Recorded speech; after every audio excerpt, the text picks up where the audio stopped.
What's going on, everybody? Welcome back to another day, another episode of the Daily Grind. Where's my camera? There it is. On today's show, we're going to be talking about GameStop plans to sell business operations in France and Canada. We'll talk about that. We're going to talk about Call of Duty reveals the Teenage Mutant Ninja Turtles event pass. We're going to talk about Overwatch 2 director addresses the return of loot boxes.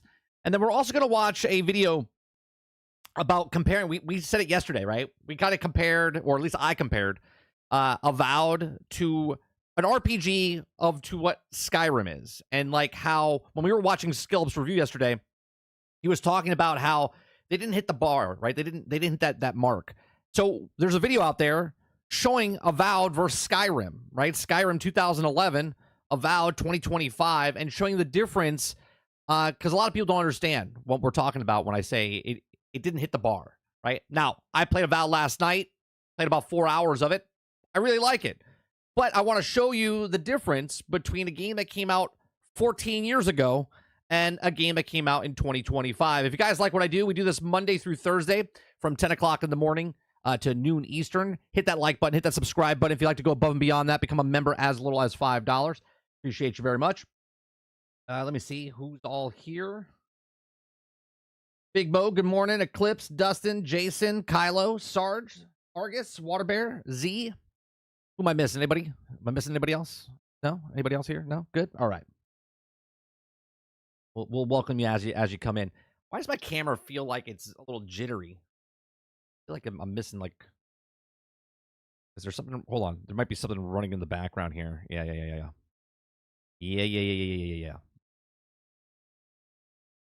We got stuff running in the background that I do not need. All right. So, what's going on, guys? The grass, if you use fire, it spreads, and water looks so better. You're talking about in Avowed, Dustin? Or are you talking about in Skyrim? Kylo says, morning, guys. Nettie said, nah. No more Western studios are tarnishing our game, and they probably asked them to tone down the sexualization on the characters, and they just said, nah, you're gone. I didn't even bring up that. We have to bring up that story. We should probably bring up that story, right? Because they fire the director in the Western studio, right? Not the Eastern. Like, the main director is not fired, so everyone was freaking out that the designer or director from Marvel Rivals is gone, and that's not what's happening. So, Waterbear says, we need you on a computer worth a damn ASAP. $20 super chat. Thank you, sir. Oh, you can't hear let me start that again. There you go. There's your cheers. Thank you very much. Yeah, see, there's it's huffing. I don't know what's going on. What is happening? Something behind the scenes here. There's got to be something that's taken. I don't have anything running. What is running right now? Is it Chrome? Stand. All right, we'll see what happens. Sarge says, click, click, boom. When you pay, I play $5. Oh, Sarge wants the music when he gets in here. So we got to give him a couple of seconds here. If Waterbear wants a song too, he can say a song as well. All right. We'll give like 30 seconds to Sarge to the chorus line.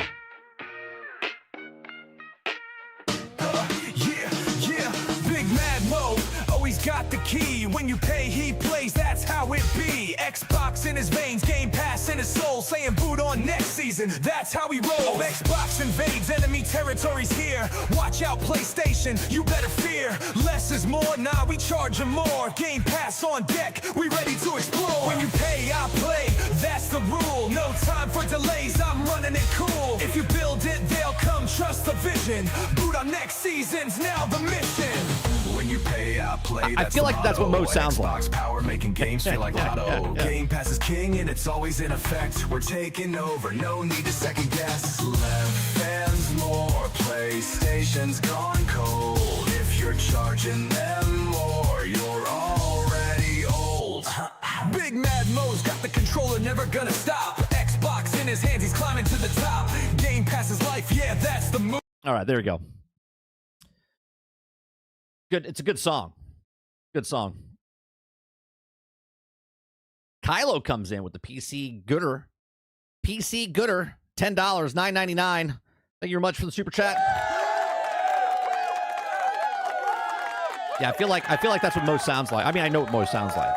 I feel like that's Mo's singing voice. I like channeled him for the song. Crowded says, could this be the end of GameStop? Tune in next week. I feel like the little Batman symbol should come up. And, you know what I mean? Same bat time, same bat channel. Thank you very much for the super chats this morning. Appreciate you. All right. Boot on next season. Yeah, I went behind the scenes, Sarge, to close it down. The only thing that's open on my computer right now is everything that I need on my computer right now. You know what I mean? So I don't have anything running in the background. Xbox better. I only go to GameStop for T-shirts and Funko Pops. Well, let's start with this song. With this news story. Okay, GameStop plans to sell its business operations in France and Canada. Look, I don't care what you do, GameStop. As long as the stock prices go up, I'm good. Okay. If you guys like what we do here, we do this Monday through Thursday. We just talk about news stories, have conversations. If you like it, hit that like button, hit that subscribe button. If you'd like to go above and beyond that, become a member as little as $5. We do live streams, uploads, gameplay, podcasts, lots of stuff across the board. So hit one of those things. Do one of those things. Appreciate it very much. All right, so GameStop plans to sell business operations in France and Canada, right? They're trimming the fat. Sort of like what Marvel Rivals is doing right now, right? They're getting rid of the fat so they can hunker down, get prices down, right? So they can get more money into the company. So GameStop has recently announced intentions to sell its operations in France and Canada. If these plans are confirmed, the retail chain's presence outside the United States may diminish even more, as GameStop has already closed multiple stores around the world in recent months. Well, we did read an article saying that overseas, 12% increase of people doing subscription services, right? Well, if they're doing subscription services, that means they're not buying physical games, right? So they're buying their games on the Xbox, on the PlayStation, on Steam. They're not going to GameStop. So it would make sense if that's going up, that something else has to go out. So not only is GameStop the largest video game retailer in the United States, but it's also one of the oldest, kicking off its activities in 1980. GameStop's back from 1980? No, stop. There's no way. I gotta look that up. There's no way GameStop was 1980. Like EB was there before. There's no way. GameStop started in what year? The company was founded in Dallas in 1984 as Babbage's and then took on its current name in 1999. Oh, so it was Babbage's. See, I didn't know that. What's going on, Haley? I didn't know that GameStop was Babbage's. But it didn't start in 1980. So where's this guy getting this information from? Despite the company's previous success in the industry, switched its focus to digital media. During the after COVID-19 pandemic, COVID-19 pandemic seems to have an effect of largely negative way, and recent reports paint a bleak future for GameStop. Let me tell you something. GameStop, you could go back to, was it 2018, 2017, 18? Around that time frame, me and Sarge said it's got 5 to 7 years. Okay? 5 to 7 years to last. And here we are. We're at that mark now. I don't know if it's going to go under or not, but I don't understand how GameStop still survives. How many people in chat right now, and if you're watching this after the fact, in the comment section right now, if you're watching this, how many of you still buy games or get your games at GameStop? Okay? Now, I understand if you're still getting physical discs, but are you getting it from Target, Walmart, Best Buy, Amazon, anywhere else, okay, let me know if you're getting it from GameStop itself. All right, so now that GameStop has officially revealed its intentions to sell its operations in France and Canada, where it reportedly had 332 and 203 stores by February of 2024, respectively. At the moment, GameStop has stores in the United States, Canada, France, Australia, Italy, New Zealand. So selling the operations in these two countries would considerably diminish its presence outside of the U.S. In any case, the decision does not appear to be final yet, as there's no official buyer. The company may still change its mind. If GameStop does leave these countries, it will continue to follow the recent trend. Last year, GameStop left Germany, and before that, it also stopped operations in Ireland. Okay. I'm sure people in Ireland were just pouring one out for them, right? So some recent reports indicate that not even the United States, where most of the GameStop stores are, have been completely immune. They closed 2 of them by me. To trend the physical locations shutting their doors. Back in January, GameStop slightly shut down multiple stores in the U.S., disappointing many regular customers. Over 2,000 stores still remain open in the country through the remains of unclear on how long it'll be in the case. So while the situation of GameStop physical stores does not seem to be improving anytime soon, the company continues to offer online promotions for its customers.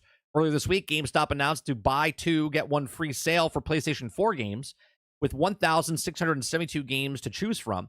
Gamers can currently purchase 3 used physical PlayStation 4 games online and get the cheapest one for free. The list includes some popular games such as the 2018 God of War, Grand Theft Auto 5, Red Dead Redemption 2, Uncharted 4, Thief's End, and hopefully GameStop will continue to maintain its stores and offer even more promotions to gamers, but only time will tell what happens to the famous video game retailer.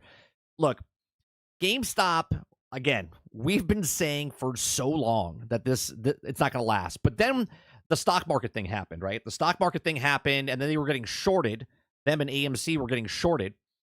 People made a crap ton of money. If you haven't seen the movie, right, you can go check out that movie. I believe it's on Netflix now, isn't it? What was that one called? What was that movie called about the GameStop shortage? I forget what it was called. But anyway, that when that happened, it gave extra life. GameStop right now is actually worth, I think, is it $5 billion, right? Dumb money. Thank you, Jason, right? It's worth $5 billion. The guy from Chewy, not Chewy from Chewbacca or Star Wars, the guy that owned Chewy, the dog food company, he bought GameStop, okay? He has the majority shares inside of GameStop, and he's made it profitable now as far as what the company's worth. So now they can take their money and put it into other companies and whatnot and invest. But yeah, GameStop's worth like $5 billion, if I'm not mistaken, or was a couple months ago worth $5 billion. It might even be more than that, like I said. But yeah, GameStop itself, you go there. I just went there the other day. I took my son there. It was President's Day. We went there just to walk around and like check out.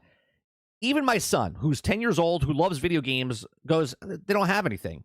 He's like, I got more stuff to pick from on the actual device itself, right? Because if he's looking for something and they don't have it, well, they have it over here digitally, right? So that's the mentality. That's the what's happening in the current day, right? Your daughters and sons are being trained or conditioned to not care about physical media, right? GameStop themselves is making retro stores. They've tried so many things over the last couple of years, just the last 2-3 years. They tried to make an internet cafe. They tried to make it where other people can just come and buy T-shirts. They've made pop-up shops. They've tried so many different things to do. They don't know what they're doing, right? So now they're like, well, we've tried a couple of things. Now they're going retro. Retro meaning they're only selling games that have physical discs. I mean, it's $12 billion market cap. Is it $12 billion right now? Jesus. Okay. So they actually are trying to do anything possible to revive what GameStop is, but they don't know what to do. They don't know what to actually do with the stores, and they just sit around and they're like, yeah, we can't sell these games anymore because the new games are digital. The old games, like that's why they're doing the sale for PlayStation 4s and the Xboxes and whatnot, because that's what they need to do. So all GameStops are turning into retro stores. They're all turning into like Spencer's gift shop. Remember that? Okay, they're selling T-shirts and Funko Pops.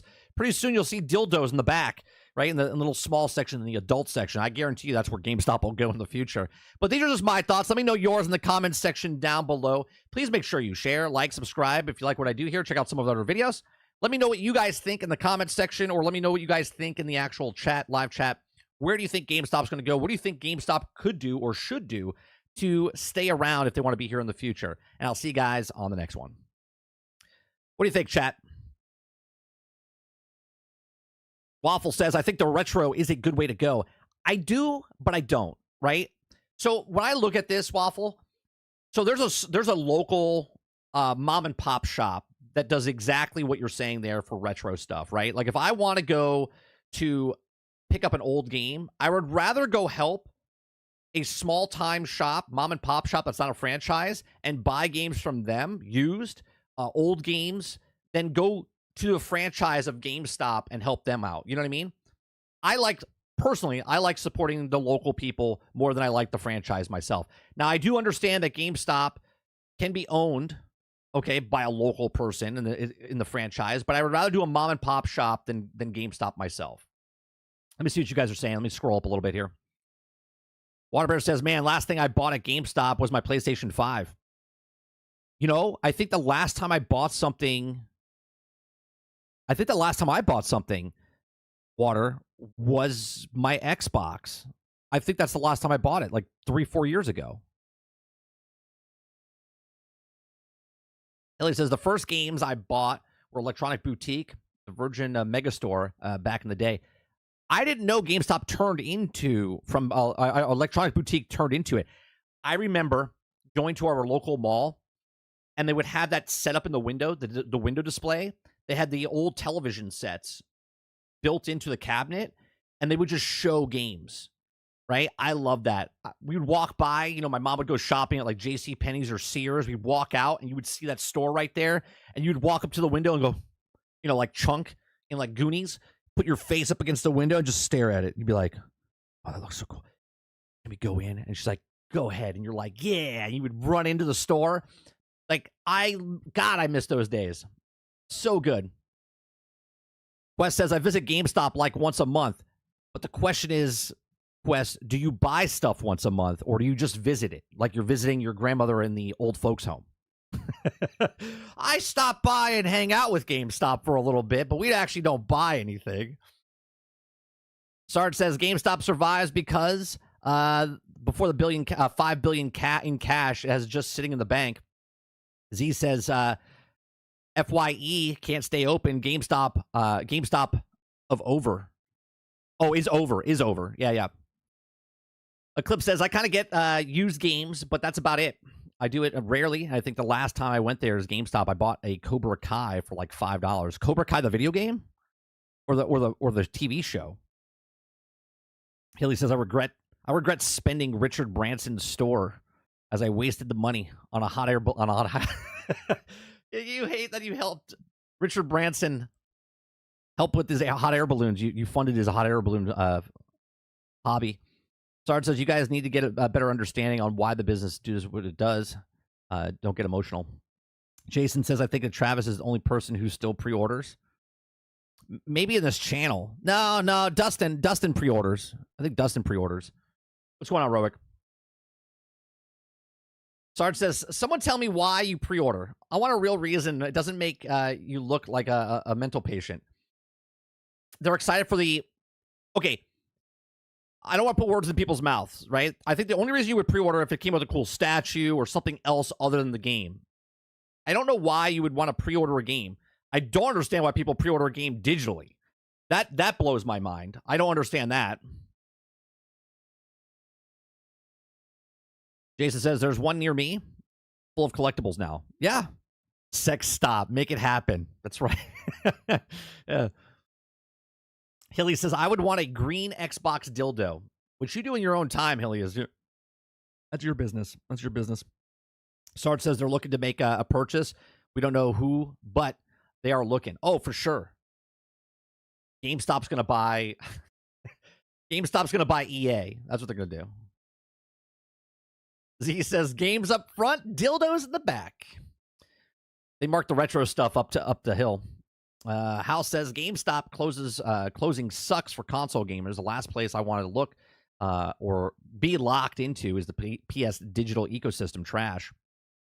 I think that's a big thing.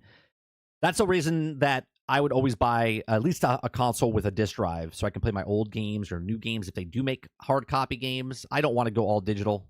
I don't. Z says great retro stores in Detroit, but they don't do mail or internet orders. See, that sucks. What's going on, Leo? I only buy new consoles at GameStop for the trade-ins. See, I don't trade in my stuff. I traded in one of my consoles, my original Xbox. I traded in. I've always kind of regret that. Okay, but the reason I did it was because the Xbox 360 was backwards compatible. That's the only reason I did it at the time. Otherwise, I would have. I have all my systems except my Xbox, the original Xbox. Roic says there's a huge market for retro gaming. I looked it up on YouTube, and surprisingly, there's so many channels that there's a local place. I've been actually trying to get them on board. I think it's called Rad. I gotta look up their channel now. I think it's Rad Gaming. Look up their thing.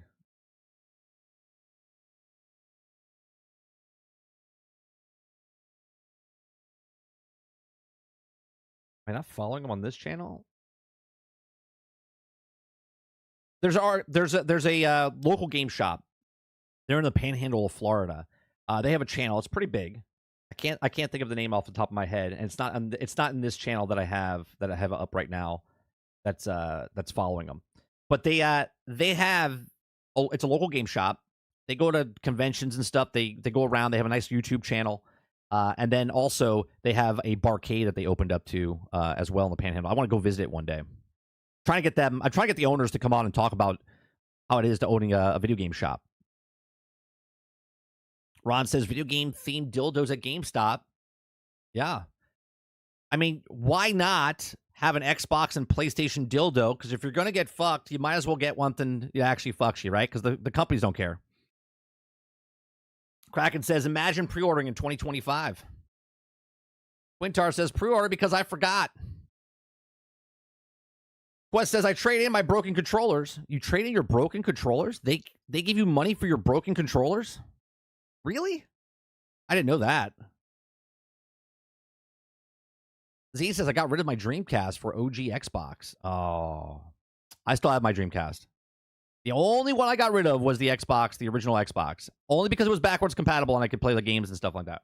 That was it. That was the only reason I did it. And I regret it.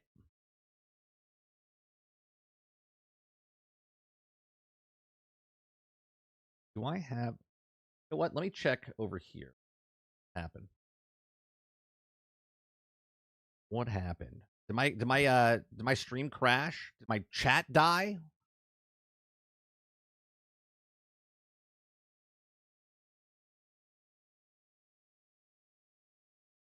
Yeah, it did.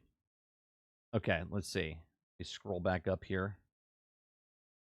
Last thing I saw was Z. Sorry, chat. I gotta look it up. I gotta scroll back up.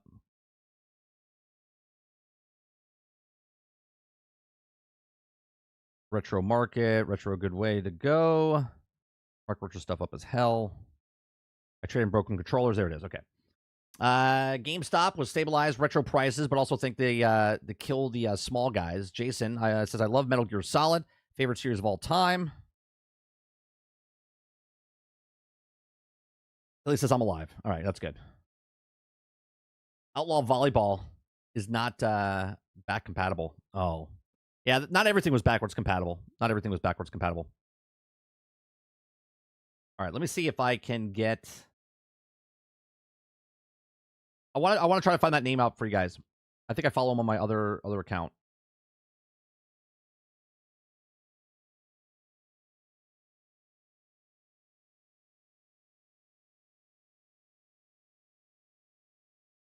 I thought they were called... Can't find them. Oh, it's because... I was like, I'm still signed in underneath the same account. I'll be okay. I'll be okay.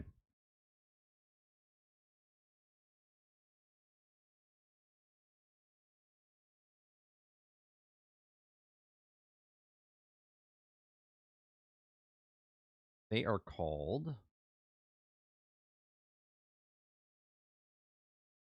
Nope, apparently I don't have them over here.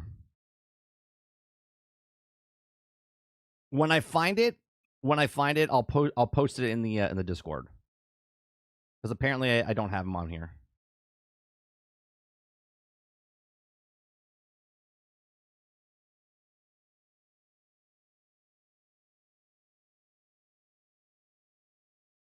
Yeah, I don't have it. All right. So Robert Jones says you probably get the good deal on the controller repair. So what do they give you, Quest, for your broken controllers? They give you like 10 cents.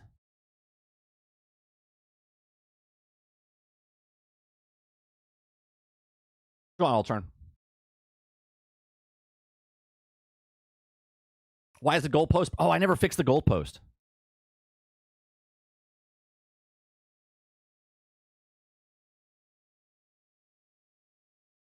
It wasn't Travis, Sarge. It was Newtep guy moving the goalpost so much the other day, because we talked about Overwatch and Marvel Rivals, and I said that Overwatch's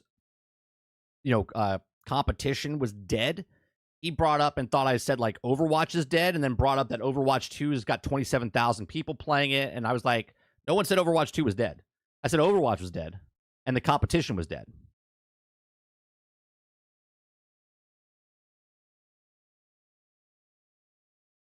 So reprint of games, when people get too greedy with reselling of old games.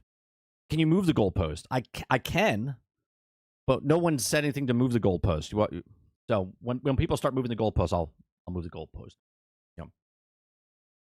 All right, let's go to the second story. Overwatch. Why not? Might as well put it in there. Yeah, it was noob. Yeah, it was noob. Z. That's why the goalpost got broke. All right, so the second story that we're going to talk about is Overwatch 2 director addresses the return of loot boxes. Now, I didn't know loot boxes were coming in because I'm not playing Overwatch. So I'll be honest. I never knew they left. Okay. So Overwatch 2 director addressed the return of loot boxes. If you guys like what we do here, we do this Monday through Thursday from 10 o'clock in the morning till noon Eastern. If you like it, hit that like button, hit that subscribe button. If you'd like to go above and beyond that, become a member as little as $5. Okay.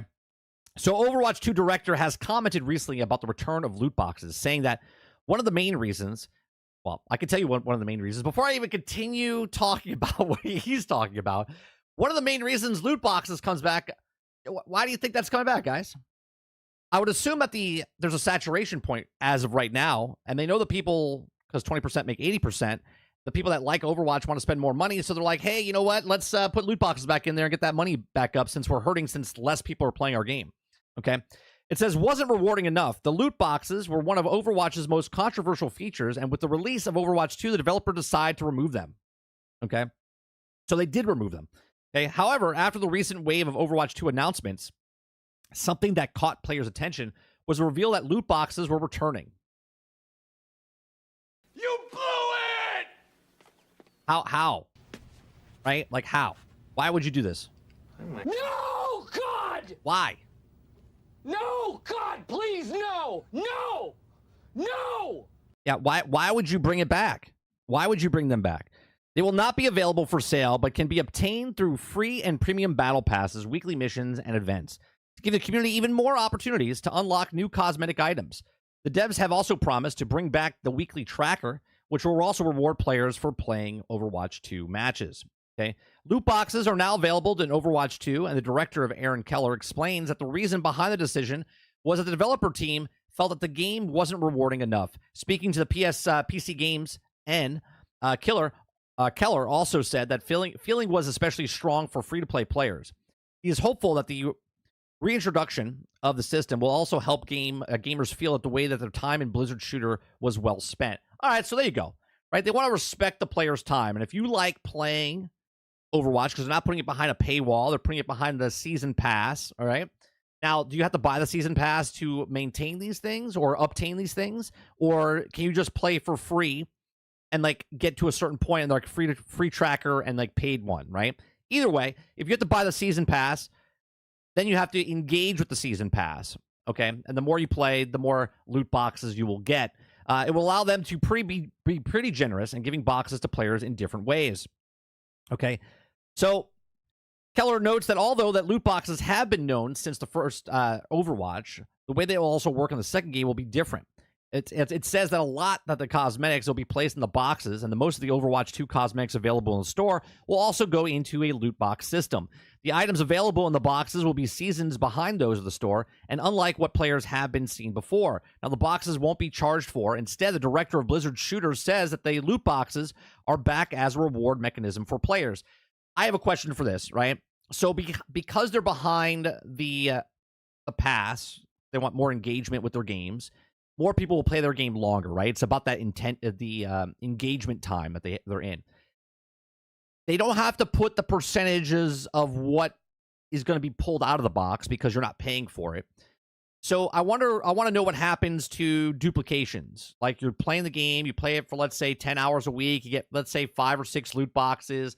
What is the mechanism if you get a redundancy? Right? Like if you get this skin and then you play another 5 hours, you get the same skin. Is there something against that? I don't know. I'm asking you guys if you guys are playing Overwatch. Let me know how that works. In addition to loot boxes, Overwatch 2 revealed the new stadium mode and confirmed that 2 new heroes will be released this year. Wow. 2 new heroes in 1 year. The first will be Frisia, a Danish DPS who also debuted in Season 16. Other major new features include map voting and hero banning system, allowing players to finally choose which maps to play and which enemies they don't want to face. Another much talked about announcement was Overwatch 2's new perk system, giving players new abilities to equip. So, as you can tell, we talked about this a couple days ago, about how they're putting in the voting system, which Marvel Rivals was doing. Marvel Rivals is not doing role queue. Overwatch does do a role queue type of stuff. So, I think this is actually pretty smart, right? Because to get the engagement back up, because they are losing the engagement. We showed the numbers the other day. Let me bring them back up right now just to show you the difference, right? So we'll talk about Overwatch 2 numbers in the Steam charts. So we have Overwatch 2. They're at 44,000, which the other day they were at 26,000. And then we'll bring up Marvel Rivals. Marvel Rivals Steam chart. All right, so Overwatch has got 44,205 right now, right? Which is nothing to shake out. I mean, look, I would love to have 44,000 people watch me right now. We're just a little bit off, right? But they're looking for this number, right? And this number is hard to reach, even for Marvel Rivals, right? It's hard to reach that number, right? Not a lot of games out there can hit that number. This number here is they're trying to take advantage of the people that are playing the game right now. What would get people to come back?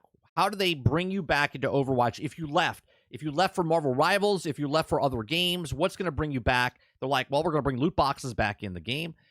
The more you play the game, the more loot boxes you'll unlock. The more you unlock, the better things you can get, so on and so forth. So they're marketing to these people. The respect the player's time. That's what people want. Okay, I say this all the time. Respect my time. That's the biggest. Yes, they want your money, but the biggest factor is engagement for the person putting time into your video game. So Overwatch, Blizzard is trying to get people to come back in to raise this number up.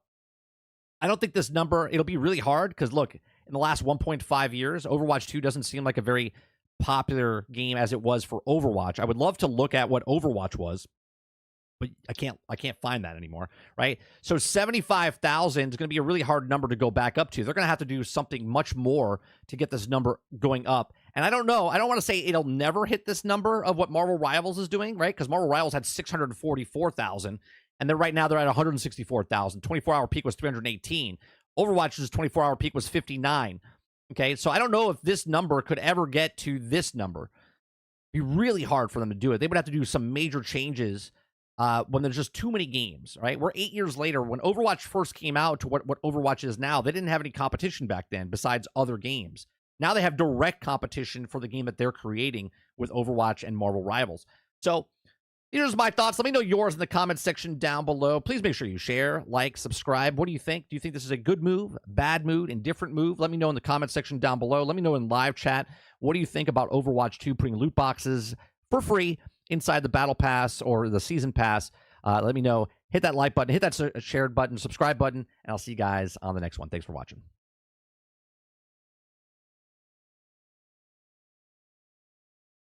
Right. Starts as 2 heroes. Incredible. Right. Marvel Rivals they already added 2. They're adding 2 more on Friday, and they're adding an additional 8 more or 6 more for the rest of the year. But Overwatch 2 is adding 2 this year. Woo! Let me tell you, huge numbers. Kylo says, so instead of doing what they were supposed to do, release single-player stories for the character, they're going to do quick/dirty loot box for quick money. I hate corporation, bro. Well, they're not doing it for money. They're doing it for time. And because they're doing it for time, more people spending time in the game, they might spend more money in the cosmetic store and whatnot, but the actual loot boxes seems like they are free. Leo says, I actually thought originally Overwatch loot boxes were very generous. I didn't spend a cent and got everything through a loot-free loot boxes.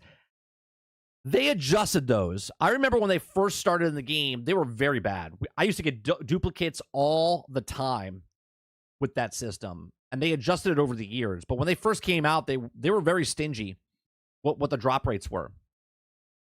And that's the time frame that they came out, and Star Wars Battlefront 2 came out, and the loot box system and the whole thing was going on. It went to court, and they had to change a couple things. They had to show the percentages. There was a lot that went on. Eclipse says, so Overwatch gives you loot boxes. Marvel Rivals gives you a way to convert your battle pass currency to other currency in the game. Good job, Overwatch. Duplicates gave you in-game currency. No, I know they gave you in-game currency. What I'm saying is because they're giving you free currency now, right? Loot boxes now. They don't have to show the percentages of what drops because they're not charging you money for it. So I wonder what items are in those boxes and then how many duplicates you'll get with those boxes is my question. Jason says, can NetEase please make a co-op PvE mode and finally put Overwatch to bed? The pool of people is the pool. Yeah, I mean it is, but they're trying to get the most out of that pool, right? They're trying to get the engagement and respect the players that are still there, and then do something else to try to bring people back into the actual game. Sarge says 7 years sitting on their asses because they didn't have to try. Yeah, and now they have to try, which should show everybody what they were actually doing, right? Everyone should go thank NetEase for making a game like Overwatch, because now Overwatch has to compete. We talked about this 2 days ago. Al says this team reminds me of Bungie and Destiny. I'm supposed to clap for them because they're finally done resting on their yeah, exactly. Right. They're actually doing something now because there's someone that's giving them a competition. Altern says loot boxes are free now. Wait, do they need the money? And then they will say, we can no longer give free loot boxes like that other game that no longer gives free skins. League of Legends, right? Didn't they just change it where they said they had to change and raise the prices of the skins because they were being too generous? Imagine they're like, yeah, we made a free-to-play game. We gave you skins that were $15, right? But we were being too generous, and now we have to raise the prices because we have to keep the lights on, even though we're one of the largest games, right? I just want to show you what League of Legends, right? League of Legends. Where is it? League of Legends.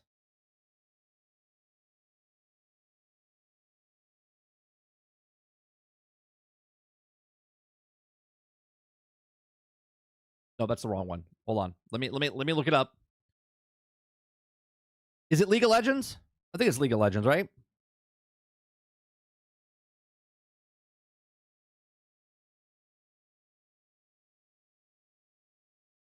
No, that's definitely the wrong one.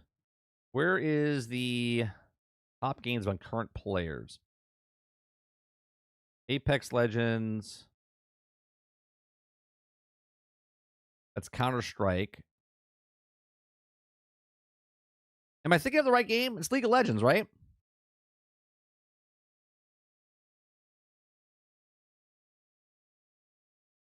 You're telling me League of Legends is this far down on the charts?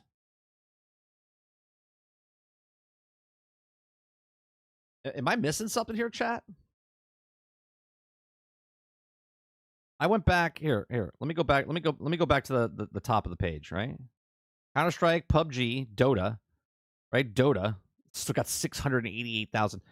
Where is League of Legends?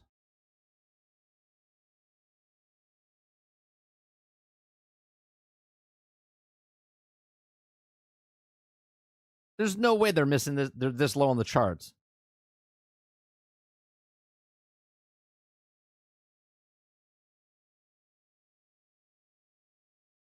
I don't see them.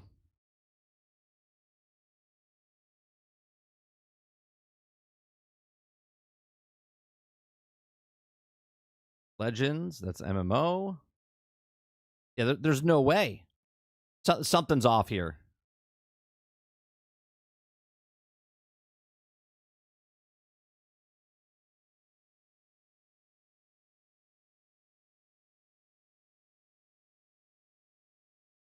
League of Legends, this has got to be off. That's not it, right?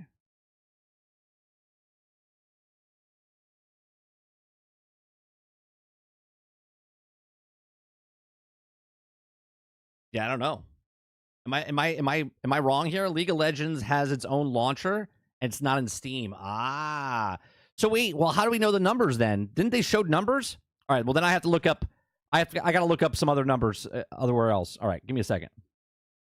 I could have sworn they showed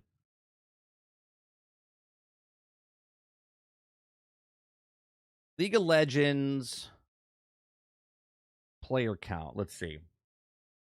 We'll go to active player AI. Okay. Yeah. So right now, for active player, now we don't know how accurate this is, but online players right now is 216,000. Active players is 46 million. Okay. So I don't know how accurate this is, but the last 30 days, monthly average users for player counts 46 million. The point is, the company telling me, even if it's just 216,000 online players, the company telling me that they need to raise more money because they're just not making enough money is absurd to me. Like, you got to look into the management system there, because if League of Legends is hurting for money, then they're blowing money on other stuff, right?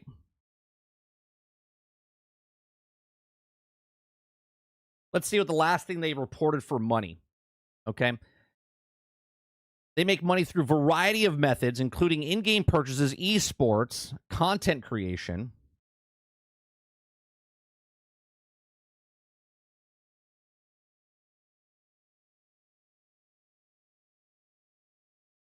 And the last thing reported, okay, according to available data, the League of Legends franchise has generated over $2 billion in revenue. $2 billion. All right.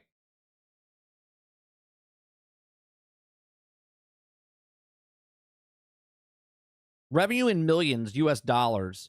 Last year, they made 7.29, supposedly, for the last quarter. Just for the last quarter. The highest annual revenue of League of Legends was in 2017, 2.1 billion. Right? That was just in 2017, 2.1 billion.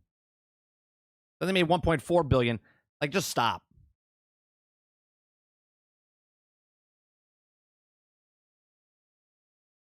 Eclipse says, yeah, Riot has their own launcher. Even if you play it on the Game Pass, it goes through the launcher. Got it. Yeah, if they need to raise their prices, I think Doge. We need a Doge for the video game space to find out where their money's going, because there's no way that your game could be this many years around, make billions and billions and billions of dollars, charge $500 for a skin. Remember? Didn't they charge $500 for the FaZe skin just a couple of months ago? $500 for one skin, right? Guess how many people bought that? Wasn't one person, I'll tell you that. Like, yeah, we got to raise the prices because we're hurting. We got to keep our lights on.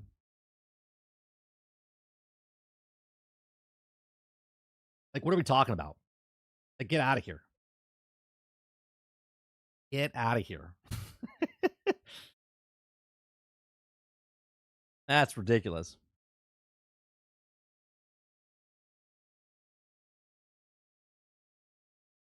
Speaking of ridiculousness, okay, speaking of ridiculousness, the next story I want to talk about. Call of Duty reveals Teenage Mutant Ninja Turtles event pass. Now, look, I love Teenage Mutant Ninja Turtles. Okay, I love TMNT. Love it. I got my original character. I can go get them. I can show you my original Teenage Mutant Turtles. Okay, I got. Where are they? I got these bad boys. Right, these are awesome little things. Okay, I love them. Okay.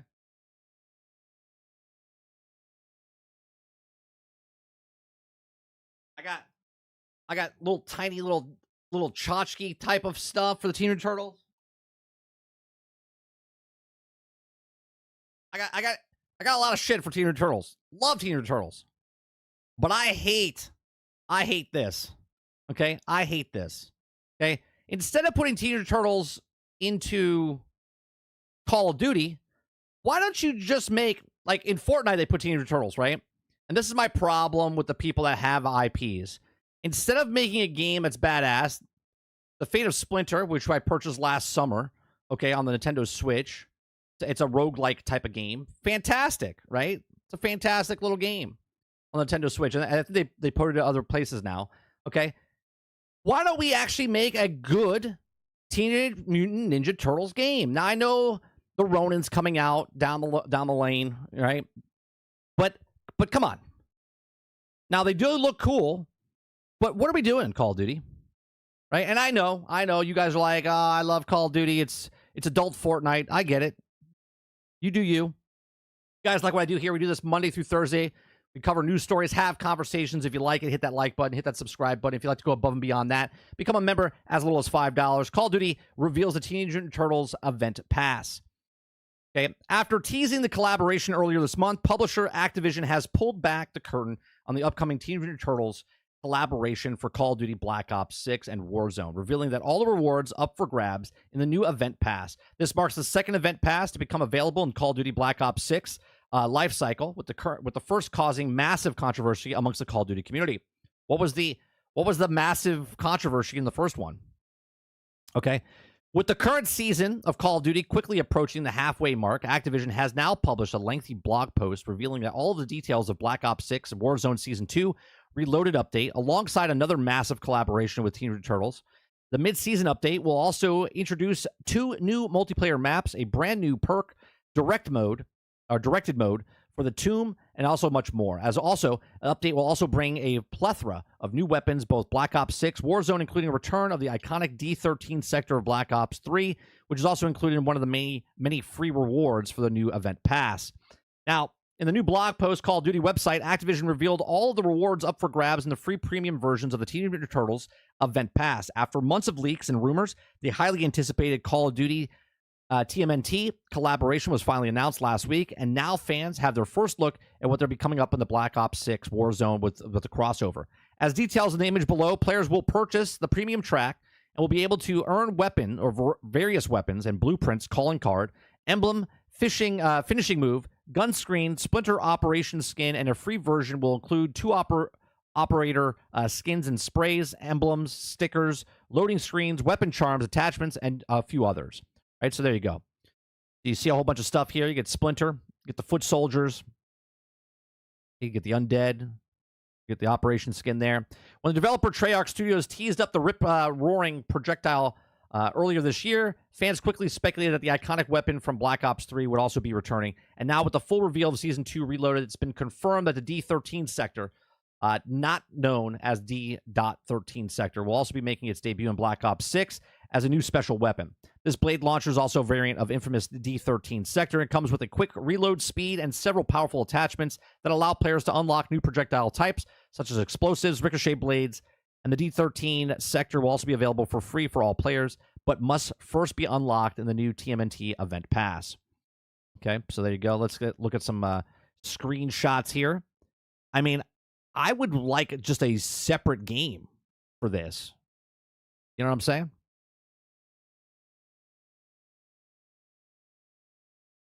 I'm not really mad at Activision. I'm more mad at the owner of the IP of TMNT, just keeps throwing them in different games instead of making a standalone game. Although there's plenty of great rewards to grab, the new TMNT Event Pass, as the last time Activision introduced more paid microtransactions into Call of Duty, it didn't go well. Black Ops 6 collaboration with Squid Game caused multiple controversies earlier this year, with players mainly being unhappy over the introduction of the Event Pass. This was the first time such a feature had been introduced in Call of Duty, and fans weren't happy in the shooter now having a free and paid seasonal battle pass, a premium Black Cell battle pass, and now a free premium event pass. Just like Squid Game Event Pass, the TMT Pass will be priced at $11 or 1,100 COD points in a premium edition. Do you see what happens? Right? We have a song that we do, okay, for microtransactions. They started with horse armor, and it moved its way through, right? You got the loot boxes, you got pack openings. Just in this one game. In this one game, there's 4 freaking battle passes, okay? You got the seasonal battle pass, the premium Black Cell battle pass. You now have a free premium event pass, and just like the Squid Game event pass, now you have a TMNT pass, right? Lots of different passes. They're putting their hands in the cookie jar multiple times to get money out of you instead of just putting all the stuff in one thing, right? Because they don't want to spend $20 on a battle pass, but they'll spend $11. But let's put 4 battle passes in there. Okay. And again, I don't have a problem per se that Teenage Mutant Ninja Turtles is in Call of Duty. I mean, I've said this in the past that Call of Duty has lost its identity of what it is. It is just adult Fortnite now, right? That's what it is, right? Outlaw Gunslinger says Fortnite already has Teenage Mutant Ninja Turtles. Yeah, no, I get it, right? Fortnite has everything. They have Transformers, G.I. Joe, Marvel, or they don't have G.I. Joe, do they? They do have G.I. Joe. They have, I know they had Snake Eyes in there, right? They have everybody, okay? And I get it. That's what Fortnite is. Call of Duty is not what Call of Duty was, but that's what it is now. Now you can get killed by Cheech and Chong and Nicki Minaj and Snoop Dogg and all these other things, and it's just Fortnite for the older audience. And I disagree what they're doing there. I disagree with this. I would rather have, like, how badass would it be to have a Batman style game, but with turtles? That's co-op. Okay, like Batman Arkham, but dark like that, but with TMNT. You know what I mean? Like, I want a good Teenage Mutant Turtle game. We've been getting some really shitty Teenage Mutant Turtle games, okay? And now so much so that the company that owns the IP doesn't even want to, was it Nickelodeon? Or who owns TMNT right now? It's not Hasbro. Is it Nickelodeon? I think it's Nickelodeon, which is owned by, is it no, it's not WB. I forget who owns it. But instead of making a game by itself, they just keep putting it into other games, which it dilutes the IP. It dilutes the value of what this is. Do you see what I'm saying? Like, people are stoked about The Last Ronin. How cool would it be if it was just a Teenage Mutant Turtles game and it was a co-op, right? What? You guys love playing Space Marines 2, right?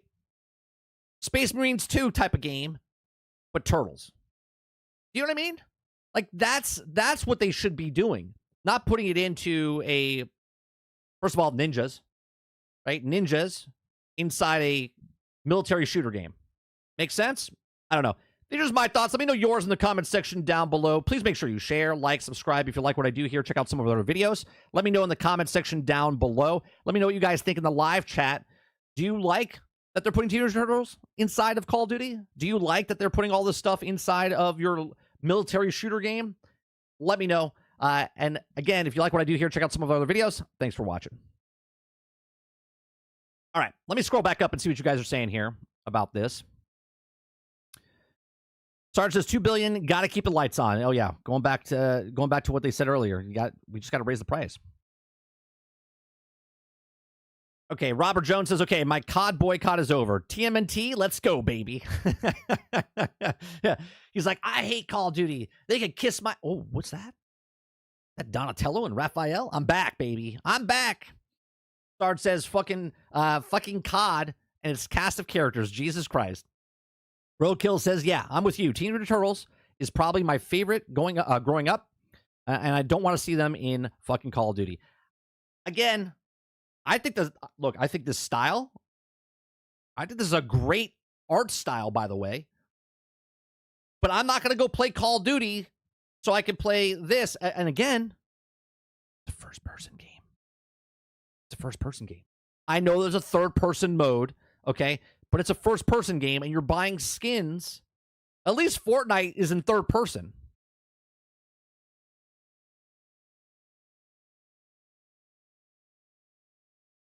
Sarge says, I don't need Turtle game, bro. Just sell Turtle skins. MVP, cha-ching. That's right. Minimal viable product. Z says, yeah, 30. Call of Duty. Do they let you build and decorate your base like AC Shadows? Roll Renowned. Geohound says, I don't care about this TMG Turtle crud. How about I'll finally address the attachments glitch on Xbox? It's been months, and I still can't register a full 5 attachments on my weapon. They'll get to that, Worlds. They'll get to that. They got that priorities. You know, the priority is they have to sell these skins. They got to sell battle pass after battle pass after battle pass. Nobody cares about the glitch where you can't attach 5 things they put in the game for you to play. Come on. Robert Jones says, but 30, do you hate it? Should it not exist and the players are trash humans? I mean, no. I mean, I'm not playing Call of Duty regardless. Right? I'm not playing Call of Duty regardless. I just don't like that they're taking the effort to put Turtles in a COD game instead of making Turtles video game itself. I don't think they own the comic of Teenage Turtles. I gotta look it up. Who owns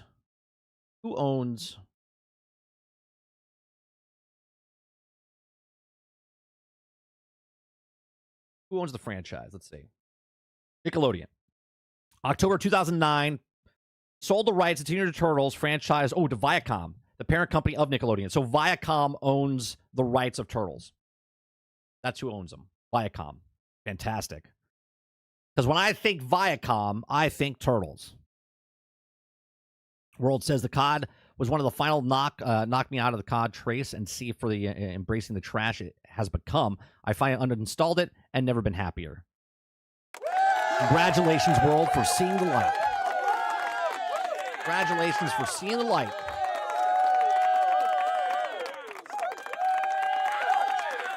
Hal says it's about exciting as Superman running around with a gun in Fortnite. Yeah, that's what I'm saying, man. Sometimes, like, I get it, right?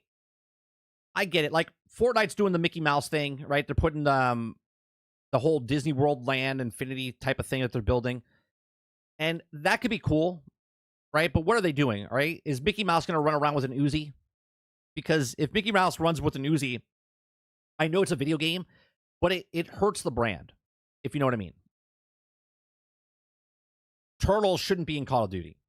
Turtles is not a team up for Mech Warrior, right? Turtles should be in their own game. Instead of having brain power and these people that own these companies and want to make money with the IP, instead of just putting it into something else, why don't you come up with something and make a game? Danny Owen says, Gamer says, it's never made any sense to me, skins for first-person shooter games. I'm with you right there, 100%. World says, instead of, I'll be enjoying quality games like Space Marines 2 update, Monster Hunter Wild soon. I'm so psyched. I've been a Final Fantasy remake and 80 hours into Rebirth, and I love gaming again. Nice. Nice. I was like this with Destiny. Destiny and Destiny 2. Love Destiny 1. And then when they went from Destiny 1 to Destiny 2, I saw the light. And I started losing interest in Destiny 2. And I was like, I missed so many games because I was just playing Destiny. And when I stopped playing Destiny, like, gaming opened up to me again. And I love playing so many different games again.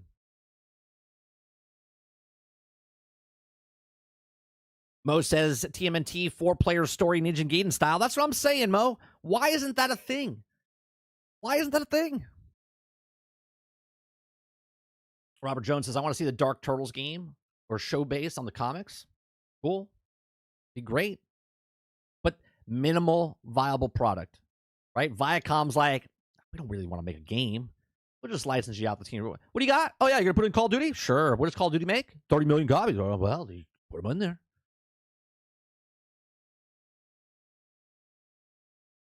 Sarge says Mickey Mouse would use a handgun. Would he? I think he's more of a he would use like a katana, I think. Sneak, maybe a dagger, you stab you with it. You know what I mean? I don't know. Mickey Mouse is public domain, right? He'll be in COD soon. Steamboat Willie, specific Mickey Mouse. It's not all of Mickey Mouse. Steamboat Willie is public domain. So yeah. Crowded House says Mickey Mouse with a gun might be kind of cool. Well, they are making that video game that looks like old school Steamboat Willie Mickey Mouse style game. I forget what it's called, but it's there. What's going on for life? Steamboat Willie and COD. Yeah, you know if that happens, it's over, right? Can we just say that if Steamboat Willie comes into COD, can we just say the industry's done? Can we agree on that? Can we just agree that if Steamboat Willie comes to COD, it's kind of over? Because that would be just so ridiculous. I'm sorry. That'd be so freaking ridiculous.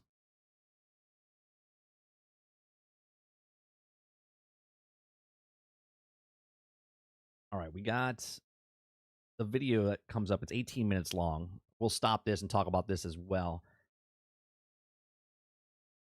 Kyle says, yeah, where's that game been? I haven't seen it since the reveal trailer. It's coming out this year, I believe.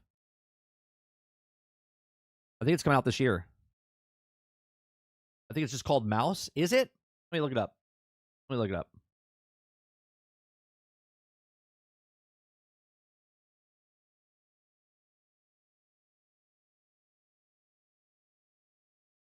It's called Mouse PI.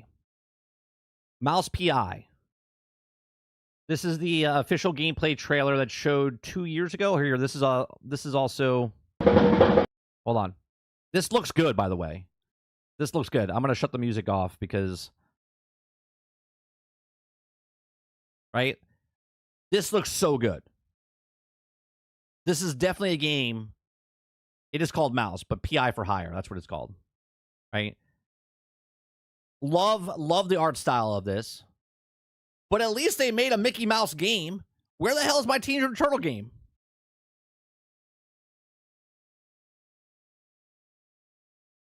Right? At least they took this and made a game.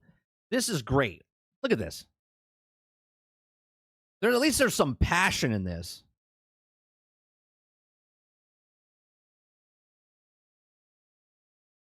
Love it. Right? You think they'll sell skins? Think they're going to sell skins in this game? Probably not. They're probably just made a game, sell a game.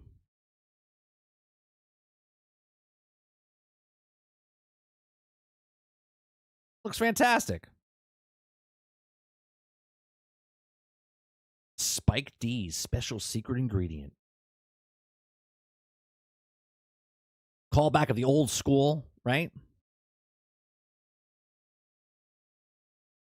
This is what we need. We need a Teenage Mutant Turtle game. Obviously, I don't want to play first-person turtles. I want to see my turtle. Okay? But it could be cool, right? Playing Avowed last night, and we're going to show a little bit of Avowed versus Skyrim type of thing. Playing Avowed last night, that would be cool if you had a first-person, third-person Teenage Mutant Turtle game where you're doing the the staff, or you got your katanas out and stuff like that. It could be interesting, but I don't want to play that in Call of Duty. You know what I mean? And it might be great, right? And again, I'm not giving shit to Call of Duty. I'm giving shit to Viacom and the IP of Turtles, putting it into Call of Duty. But that looks fantastic. IP or Mouse PI. Didn't they try Gaiden like more high fidelity type Teenage Mutant Turtle game last generation? If I remember correctly, it wasn't that good. But I agree, give Teenage Mutant Turtle a plat. They did a cartoon. The last Turtle game that came out was the one based off of the last movie that came out in that art style, the like stop animation style. That's the last one that came out. We did this a couple months ago. Right, we watched a whole compilation. This is the last one that came out I'm not mistaken. Yeah, this is the last one that came out a couple months ago. Like, this is not Turtles. Okay? Now, I'll give them props. At least they made a game to go along with the movie that they put out. Okay? But this is not... and I watched the movie because I am a Turtles fan. Okay? It wasn't a bad film, but it wasn't a great film either. Okay? But this is the last one that they came out with.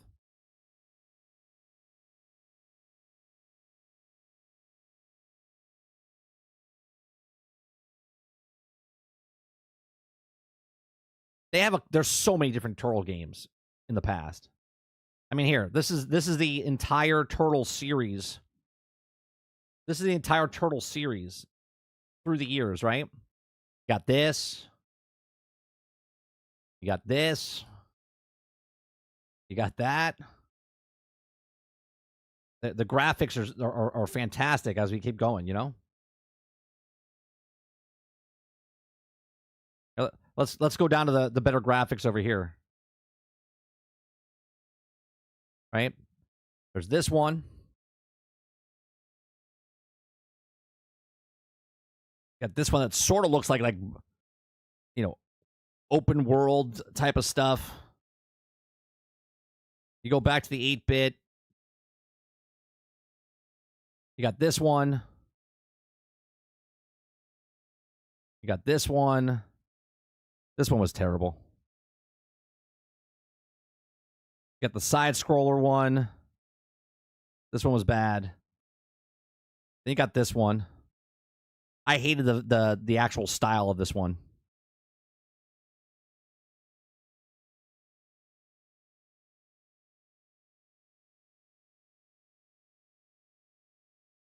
Again, I hate the style of the Turtles in this one.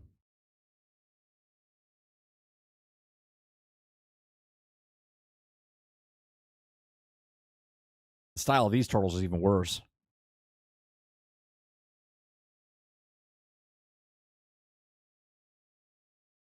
Right? This is one of the better games that came out recently with the Turtles.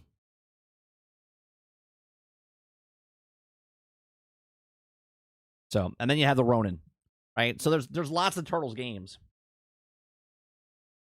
but a lot of junk to go through for them. Make a good Turtles game.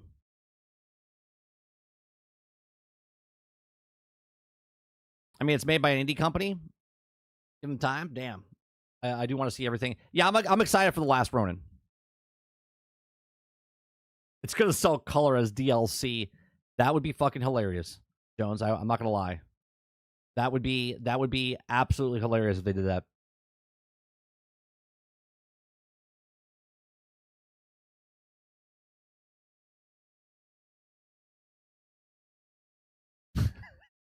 Could you imagine? That'd be fantastic. All right. The next thing I want to talk about is we talked about yesterday.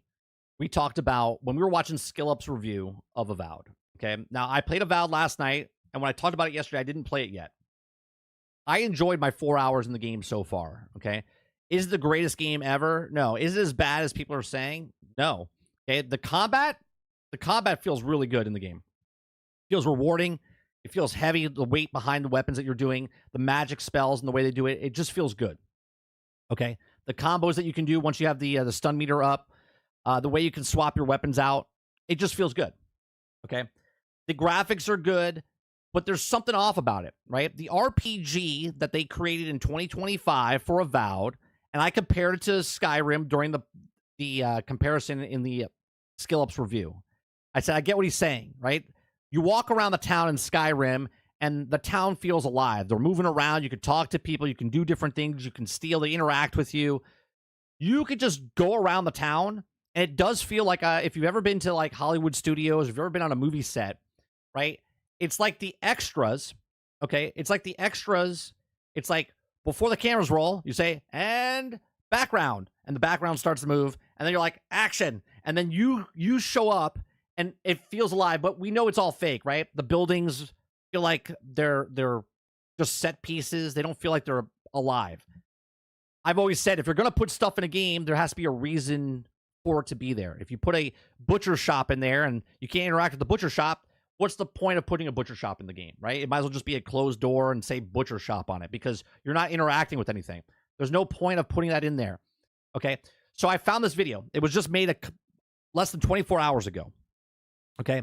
It's made by Tarek JK. He's got 56,000 subscribers. He's got 25,000 views on the video. And it's Avowed versus Skyrim, attention to detail. Okay. And it shows back and forth. I saw a couple of minutes of this and I went, you know what? Let me show this on screen. And this is what we're going to do. We're going to look at the different things between Avowed and Skyrim. Now, I don't know if Skyrim, if it's the normal Skyrim, if it's modded Skyrim. If it's modded, it kind of throws it out the window. But if it's normal Skyrim from 2011, no mods, compared to Avowed 2025, we're going to see the comparisons. Okay? So let's watch this. If you guys like it, hit that like button, hit the subscribe button. If you'd like to go above and beyond that, become a member as little as $5. And this is not to give, let me make this clear. This is not to give shit to Avowed. Okay? This is more of showing what the passion was in the industry 14, 15 years ago compared to what it is today in 2025. When we talk about a game like Dragon Age Veilguard, take that stuff that was controversial with it and just look at the game as a whole, right? People didn't like the game because it just was like a coloring book. You know what I mean? It was just simple. People that play games, especially in the 4th rendition of a game from Dragon Age, they want more complexity. Adults want to play games. They don't want to be just, it's not just something, oh, just color this in, right? It's not that. We want a RPG. We want to be involved in the game. We want our consequences, our questions, our answers to represent us in the game for what I choose, like a Mass Effect back in 2011, okay? Like a Skyrim, like a Baldur's Gate 3 in 2023, okay? So let's watch this and see the comparisons, right? So this is prop physics.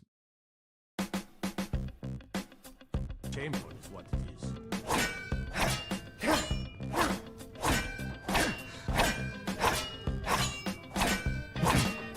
Okay. Hey, watch it. Right, so this is Skyrim. Better than all the key shanties all day. And here's Avowed. Now, I understand, for normal people that look at this, okay, the normal people that look at this and go, it's not really a big deal. That's not the point. The point is the amount of effort that went into a game like Skyrim, and I know there's different variations of how many people worked on it compared to this thing, but the industry has gone down as far as what they put into video games, and they charge more for video games now. Okay?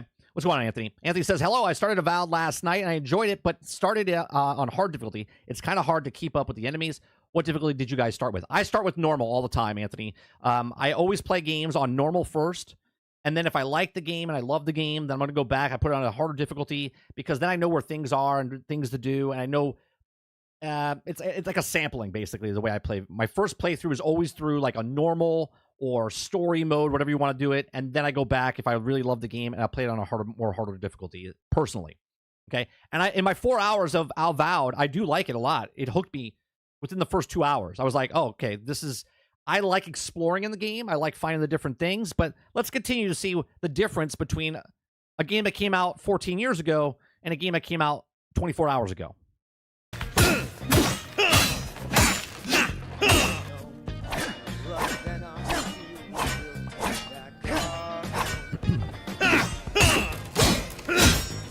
Like, nobody even reacts to you in this, you know? Nobody's even reacting to you. Rowick says, not to mention, you can loot everything on the table if you want in Skyrim.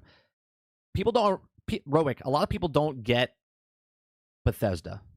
Okay? Now, I know Obsidian is not Bethesda, but the reason they use the engine they use, and people are like, well, why would you collect 1,000 potatoes and put them in a room? Because you can. Because you can.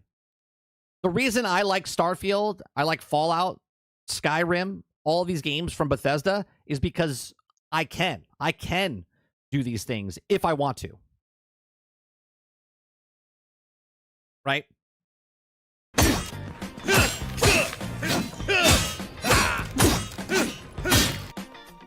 Ripples in the water. And there's Skyrim. Something just as simplistic as, right? Yeah, he's skating on the water, but the water effects are there, right?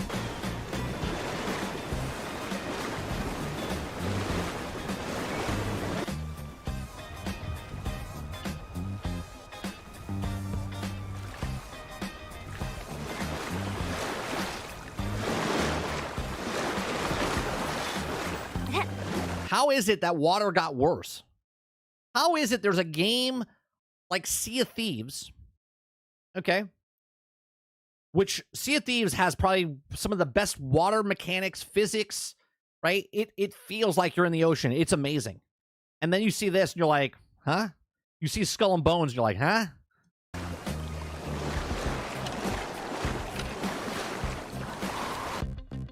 Shooting arrows into the air. Okay.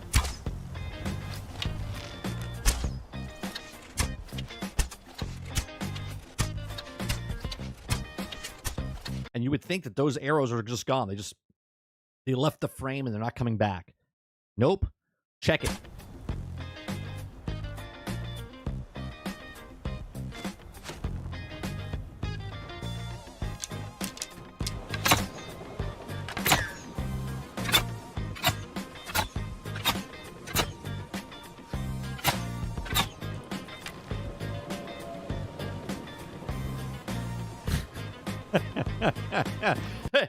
And I understand people are going to look at this and go, "Oh, you're just nitpicking. You're just nitpicking."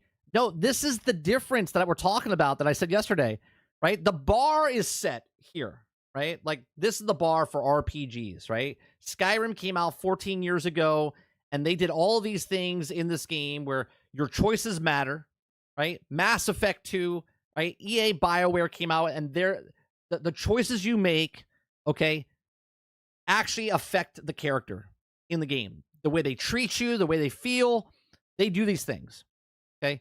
That doesn't happen in Avowed. Does it mean Avowed is a bad game? No, it doesn't mean Avowed is a bad game. It just means that the industry itself gives you less stuff in a game and asks for more.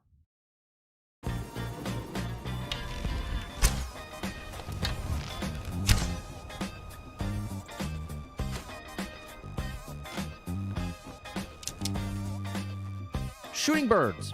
Looking to hire a boat? You get the porn music in the background. Right?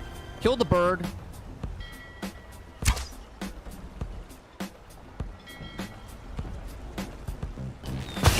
It's like, but who cares?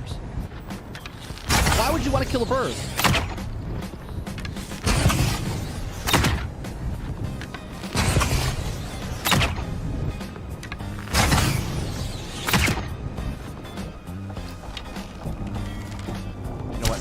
This because it's just like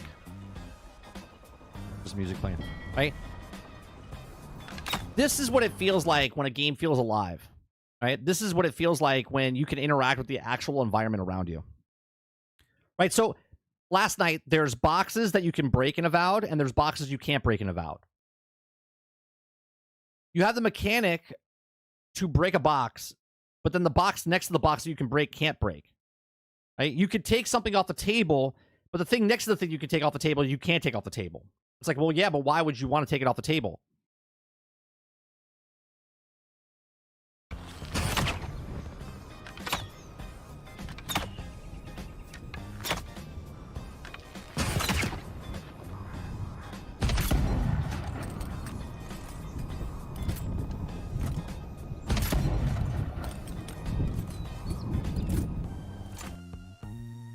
Fish.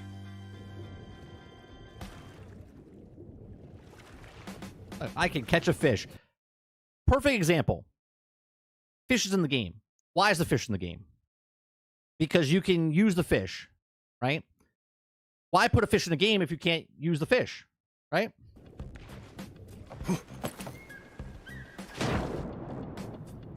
Right? There is no fish here. There's no fish. Oh, there it is. Oh, that's Skyrim. Sorry.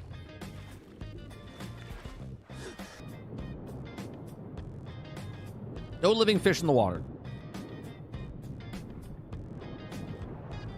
It almost makes you feel like there's an afterthought of, well, there's water and someone might go in the water and someone's going in the water. Maybe we should put some stuff in the water.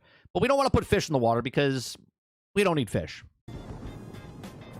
in this immersive, RPG.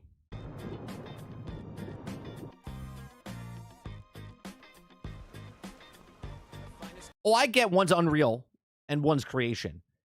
My point's not the engine itself. My point is the RPG itself. Okay? You can say the exact same thing about Mass Effect 2, about the different things that happen in a Mass Effect RPG with other games that take place, and they don't do the same stuff.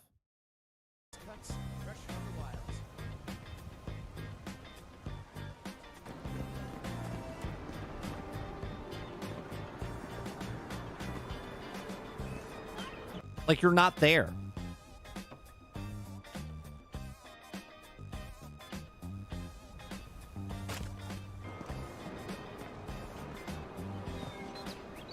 They're just there. They're just set pieces. Got some good pieces out here if you're looking to buy. More This person's a set piece as well, but you can talk. You can interact with them. You can interact with some people in the game as well, in Avowed, but it's just different.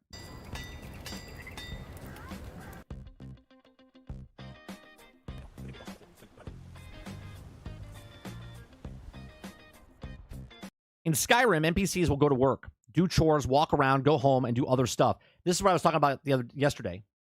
Talking about Grand Theft Auto. You could follow someone in Grand Theft Auto, right? If you're done killing people and getting blowjobs from hookers in the back of an alley, you could just stop and follow that person, and that person is coded, but they could go to work, they can get in a car and drive to their house, they can do other things. They interact with each other inside the actual game. Okay? In Avowed, they don't. They don't interact with people.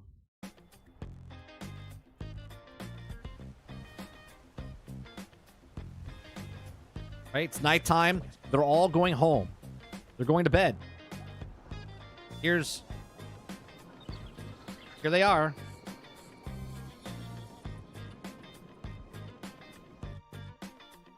They just stay there.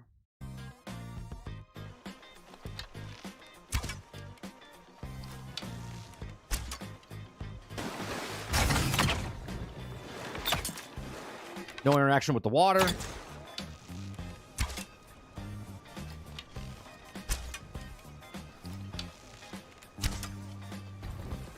I would assume they chose Unreal Engine, Jones, because it's cheaper, easier to work with, faster to make stuff with.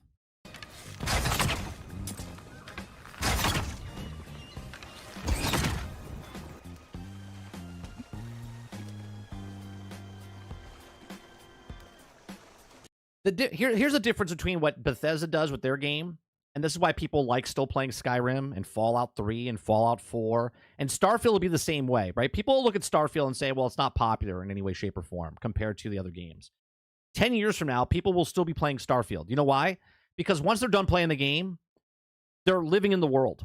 They're playing in the world. They're having different experiences in the world. Well, when you're done playing Veilguard, if you're done playing Avowed, you're done. You'll never go back to that game, right? Very, very few people will go back to that game.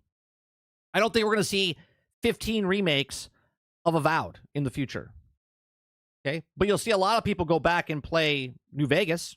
You'll see a remake of Skyrim because these games, once you're done with it, there's still other things to do. It's just crazy what you could do inside these games.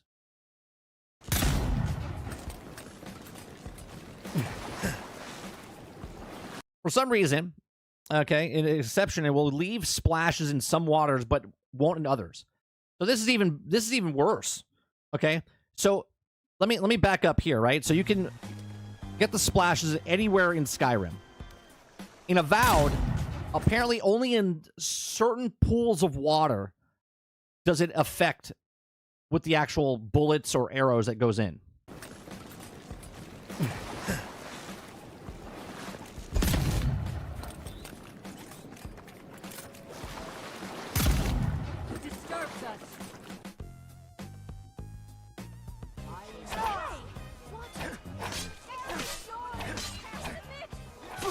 Hey, you slice someone, the guards come after you.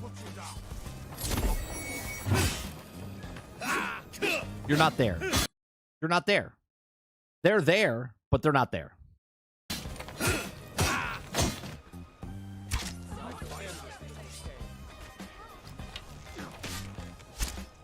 Yeah, but Skyrim Quintar is also a story-driven game. That right there. My point of the whole thing is Quintar is that the bar is set. We're not asking, here's Skyrim 14 years ago. We're not asking for Avowed to be up here. We're asking Avowed to be here, right? To be here. This is the bar. Like, I'm sure Obsidian developers, the people that made New Vegas, the people that made Outer Worlds, the people that made other games that were really good, okay, that they looked at this and said, we're big fans of what Bethesda does. We like what they do. We love the RPG style of what they do. And they went, here's Skyrim. They're like, here's Avowed. We're missing so much stuff to even get to the bar set. Okay, and this is a major problem, in my opinion. Okay, this is my major problem with the industry as a whole, right? Look at what happened when Baldur's Gate 3 came out. And Baldur's Gate 3, on an RPG level, hit the bar and then exceeded the bar with their own way of doing, right, their game. They hit the bar as an RPG and then went above and beyond more of what it is. And everyone's like, you can't expect everybody else to do this. What do you mean? Make a game? Like, these are the same people that'll tell you, well, the graphics, we have to charge more. The graphics, we have to do this. Games just cost more. They're just getting out of hand. They're just costing way too much money. And yet, there's less things in the game, right? There's less things in the game.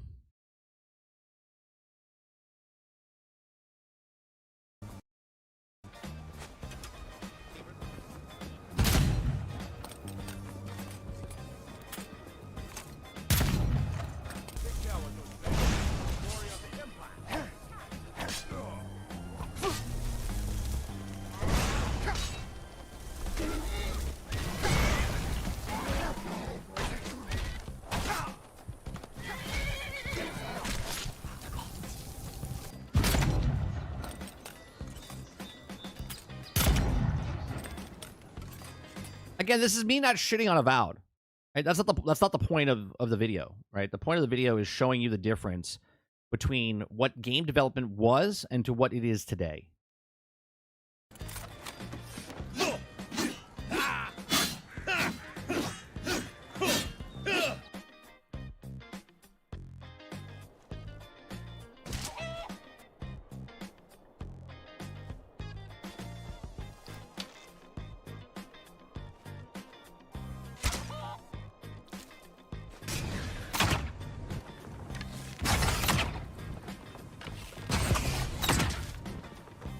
Undestructible chicken.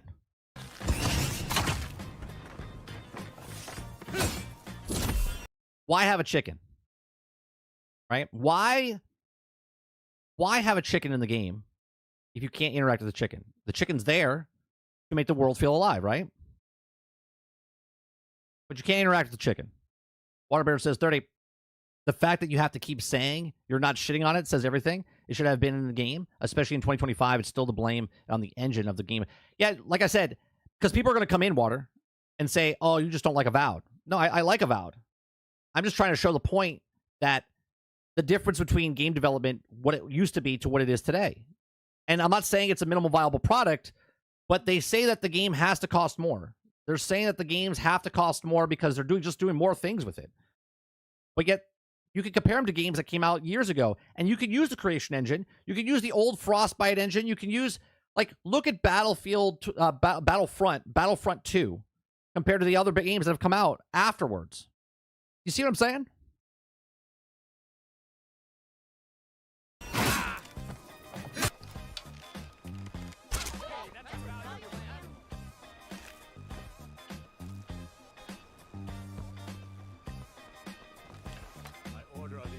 Stop right there.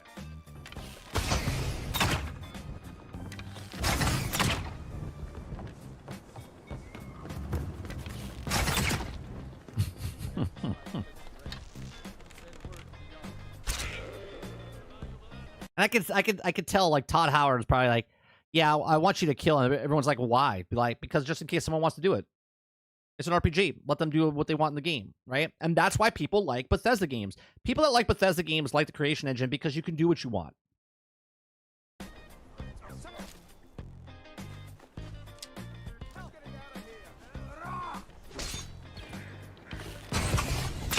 Even Starfield. If you compare Starfield to what they did with Skyrim and Fallout, there's less to do in Starfield with the same engine, right? With the same engine, newer engine, okay? yes, you could pick up a lot of different things, but there's still things that you can't do in Starfield that you could have done in Skyrim and Fallout. That alone just shows you where the industry is today compared to what it was 14 years ago.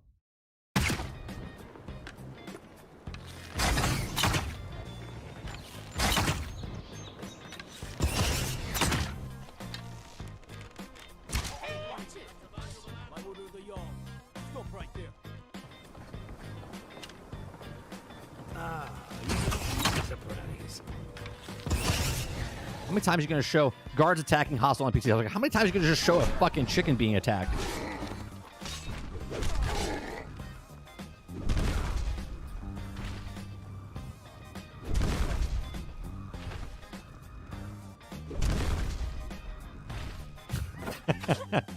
If I could stop them, it fucking flew in the air.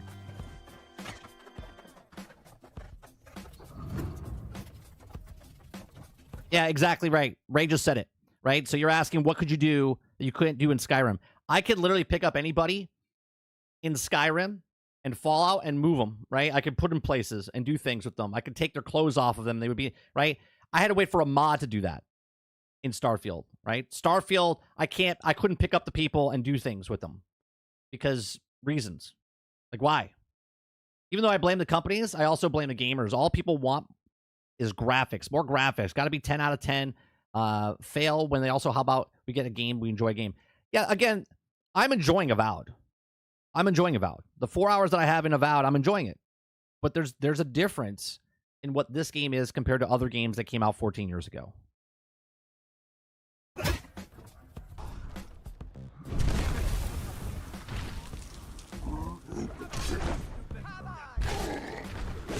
look, the NPCs are fighting the NPCs. Nobody cares here. Like, hey, you want to help me? It's because you don't exist. You don't exist. They weren't programmed. They didn't take the time to program. They're just like, eh. Right? And I've been on movie sets before where people will say, well, if they notice this, then we have problems.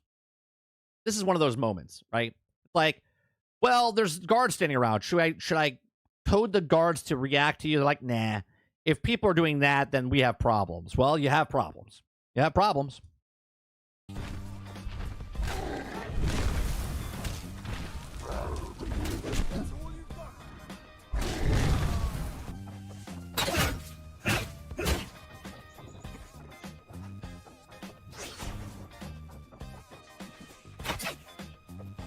Right, and that's also a thing, right? That's also a thing. Why am I supposed to lower my standards now that you gave me something that was much far superior 15 years ago?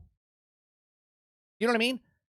Like, so I'm not supposed to lower my standards for graphics and for the way a game runs, but I'm supposed to lower my expectations of a game that came out 15 years ago and now a new game comes out. I'm like, oh man, it's been 15 years later. I can't wait to play this RPG. And all of a sudden the RPG is not anywhere close to what the old RPGs were.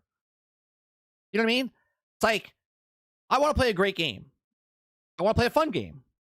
But I'm looking at it going, why is it so much less than it was before? Now, again, does it make the game bad? No, it doesn't make the game bad. But it does make me wonder, why is the game now come out with so many problems and yet so much less things in that game?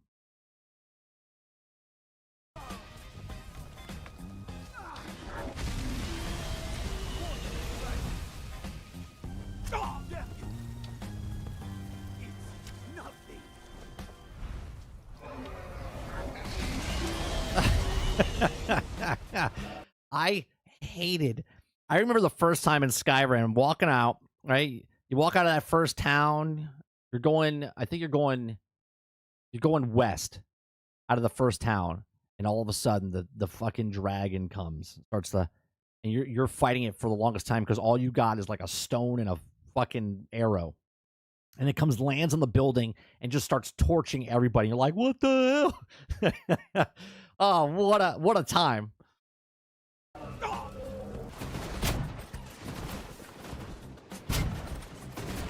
Yeah, look, they will not come out and attack you. They stay exactly where they are. There's a zone. So they coded them where they'll walk up to a certain part, but they won't attack you. They'll stay where they are, and they just keep hitting you.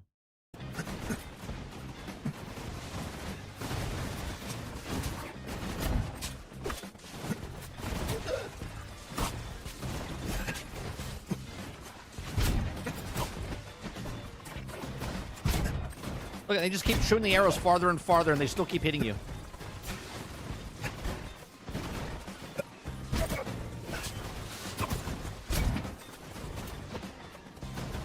That's what I'm saying, Sarge. The difference between what it was 14 years ago to what it is today. It's not the same people, right? Same name, different people making the games.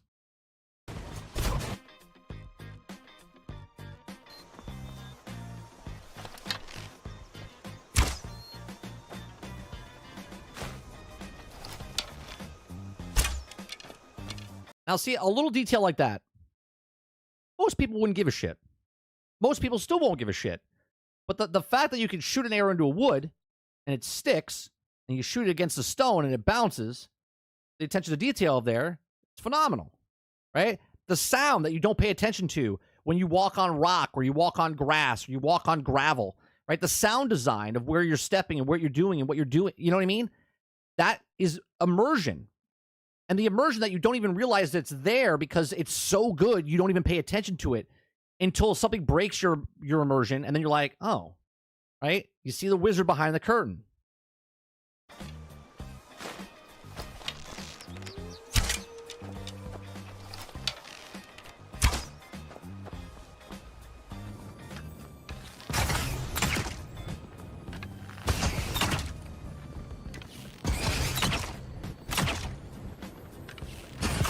Like, listen to the sound. The sound of hitting the wood or the sound hitting the actual cannon is the exact same sound.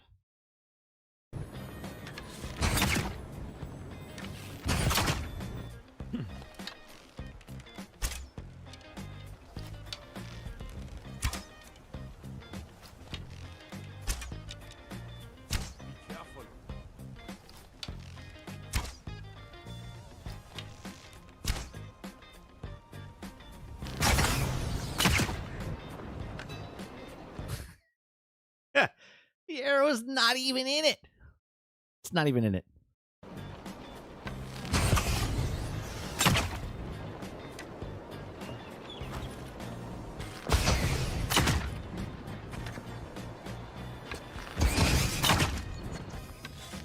These cannonballs are the only thing in Avowed I could find the arrows will bounce off of.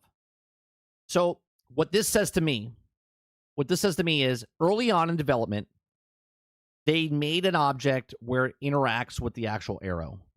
And then they ran out of time. And they said, just do it this way. Right?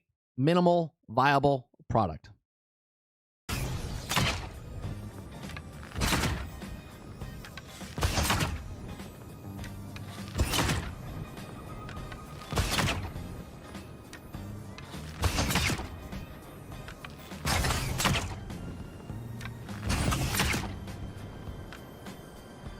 Real quick, Winzo says, no, it's off topic 30, but you're going to try getting into the Exo-born beta tomorrow. It's really good. Also, there's a sign up for beta now for tomorrow, Killing Floor 3. I don't care about Killing Floor 3.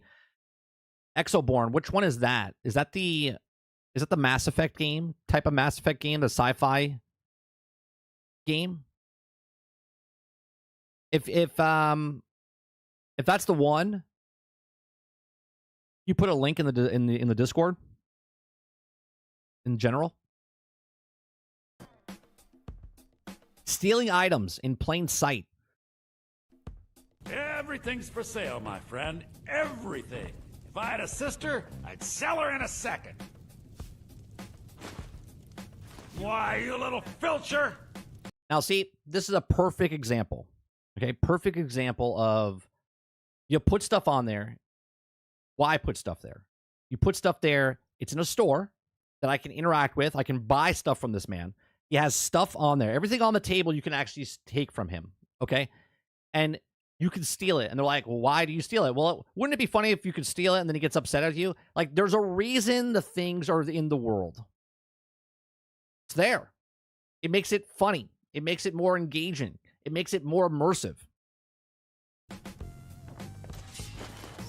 What do you think you're doing? That's not the point, Ford. You're missing the point, right? You're saying, to be fair, people are going to not notice the arrows interacting or not with different materials.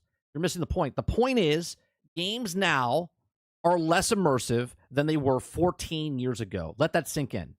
Games that were made 14, 15, 20 years ago have better mechanics, physics, okay, materials, sound effects, okay, than they are today in 2025. That is the whole point of this video.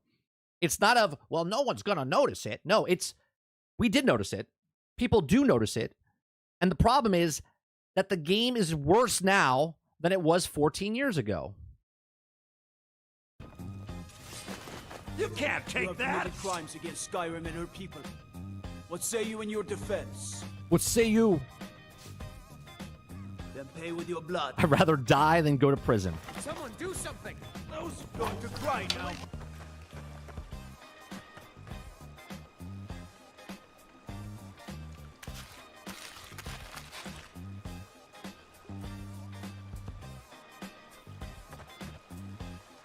This is a local favorite. If you're looking for a challenge, What? you won't get away with that. Why, you little filcher. Please, someone do something. Came at me with a dagger. By order of the Jarl. Stop right there. Time to cleanse the Empire of its filth. But that's what they're hoping, though, right, Ford? That's what they're hoping. They're hoping that you don't notice. Okay? And as Sarge is saying up here, you guys have to remember that the people who are playing Avowed never played Skyrim, or a ton of them haven't, right? Avowed is also impressive to them, but if also still playing games for the last 25 years, you know the difference. Right. Okay? It's sort of like cars being made in the past are betterly made than the ones in present day. Okay? They're built better, they run better.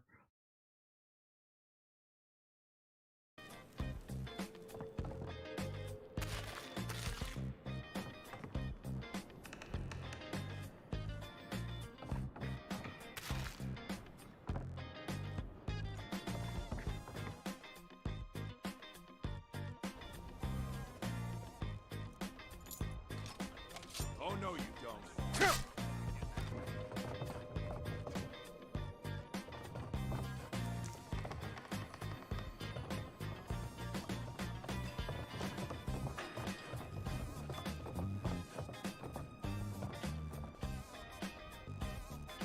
You have committed crimes against Skyrim and her people.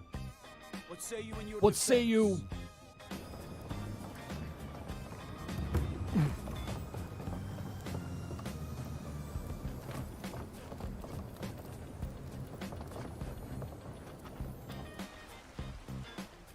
But that's just it, Ghost Fixer, right? So Ghost Fixer just said the one that annoys me the most is after a few hours of Avowed, trying to hit a random NPC doesn't do shit.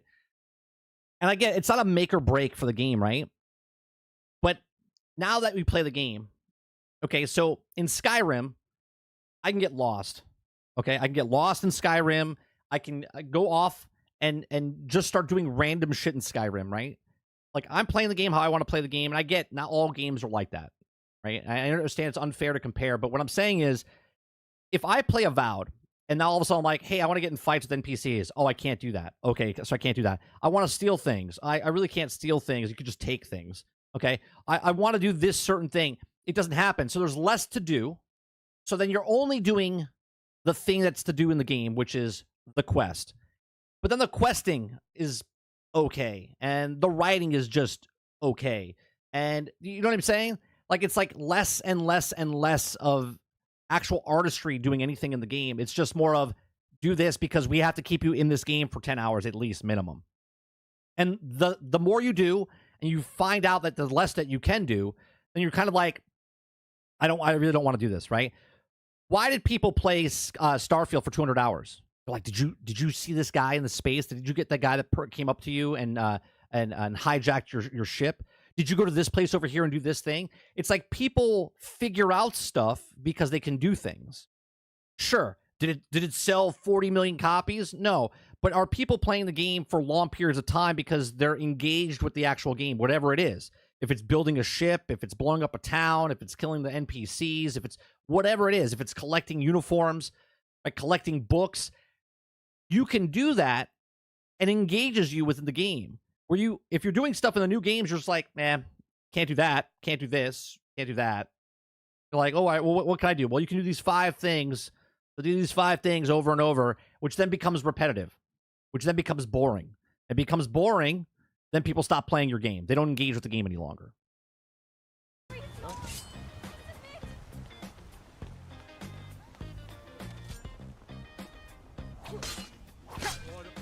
order the yard.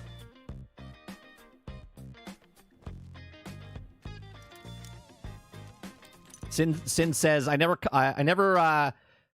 copped Skyrim back in the day, but I'm playing Avowed now, and I'm enjoying it so far. The Outer Worlds and Grounded is what made me get to Obsidian. Where I love what they're doing with Grounded, right? I like Outer Worlds. Outer Worlds is great. Okay, but when you're making a game like an RPG like this, okay, even Outer Worlds has got more stuff that you can do, and it feels more alive than what this game feels like. Again, I'm enjoying the 4 hours that I've played so far, Sin, inside of Avowed. But something does feel off about the game.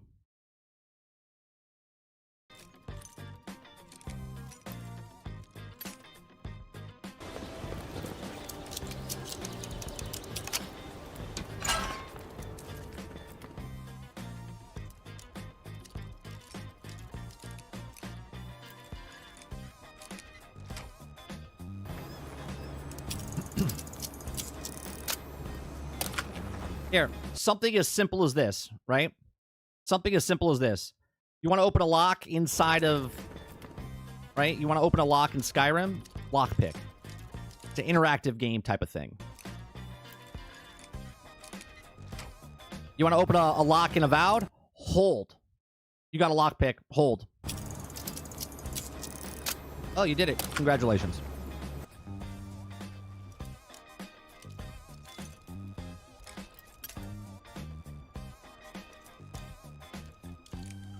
And here's the thing that people don't really realize. You might get annoyed with a game like this, right? But there's something behind that door, right? There's something behind that door.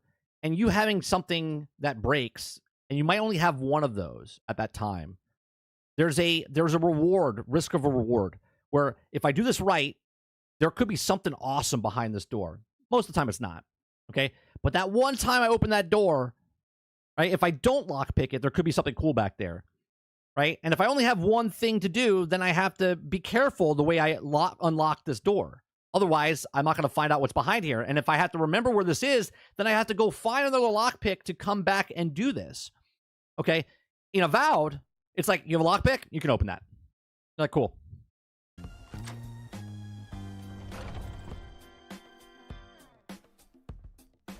all ears. I had so much shit just because I wanted to see if I could fill my house up with a bunch of garbage from the town. So I stole everything from the town. Everything that wasn't locked down, I would grab and throw into my house in the town. I'm all ears.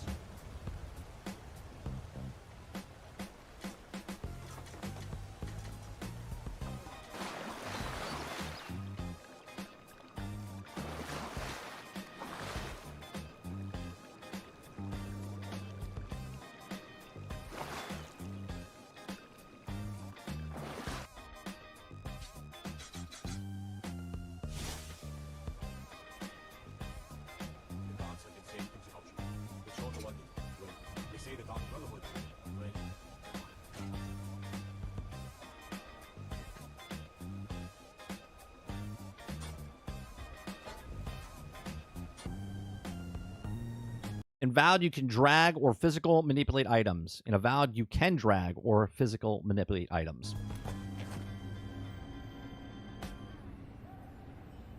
This is you can't. I think he's supposed to say you can't drag. Not you can drag.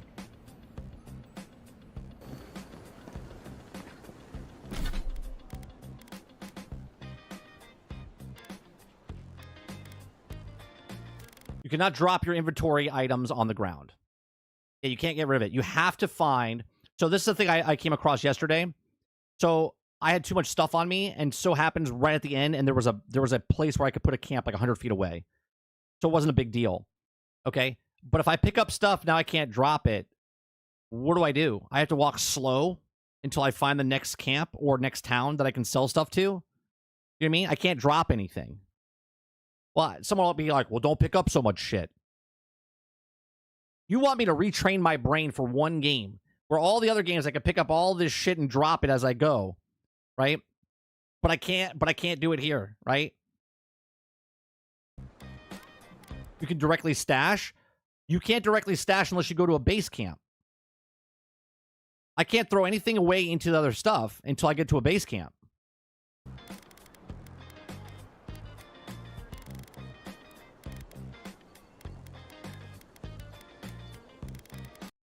Don't need to be in a camp. Yesterday, when I tried to do something, it said I couldn't do it because I wasn't near a camp.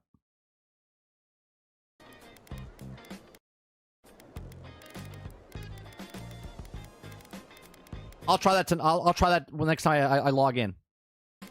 So you're saying in my inventory right now, all the stuff here, I can drop that off just in the magic realm of where I can drop it into my storage in town, even though I'm not near town?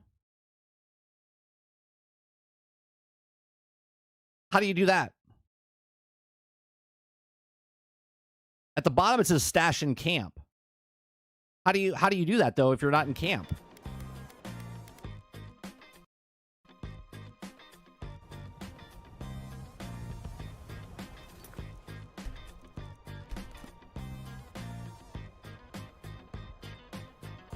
Got vertigo there for a second.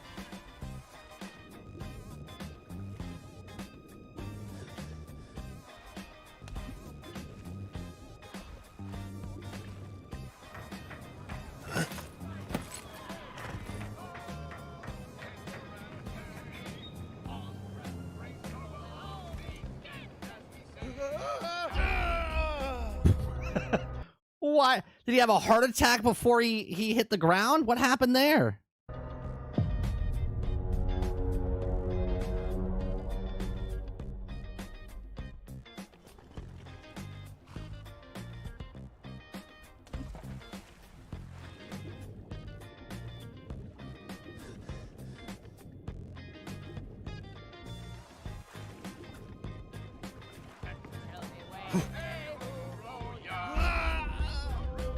He dies before he even hits.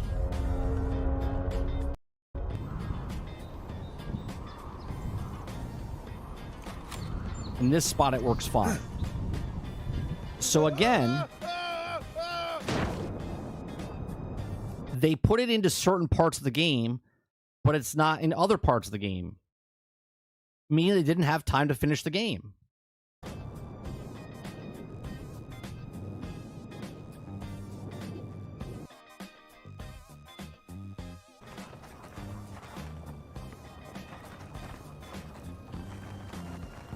That's just a little jank.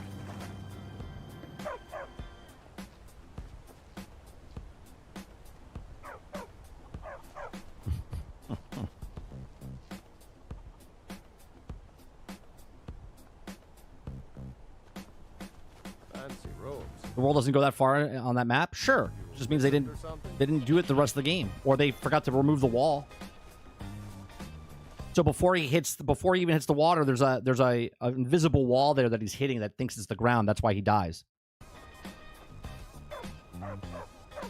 Who's laughing now?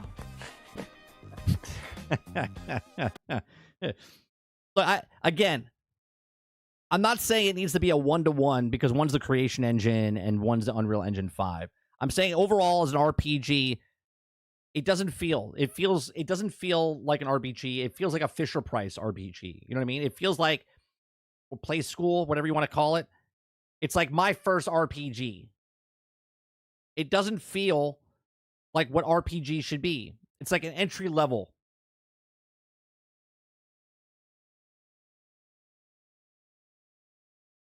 Is that on me?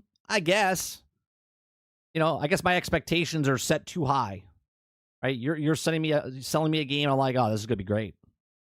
Thinking 15 years later that they've hit that bar and maybe they'll exceed it. Altern says, like the dev said when Baldur's Gate 3 releases, don't expect the quality of the games from us. Well, Baldur's Gate 3 didn't say that. The industry said that. Baldur's Gate 3 didn't say don't expect that from everybody else, did they? I could have sworn it was the industry itself saying you can't expect that from the rest of the industry. I could be wrong.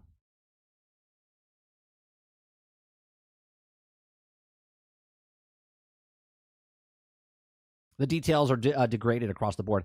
And right, and that's what I'm saying, right? For what they did before to what they're doing now is a more of a minimal viable product.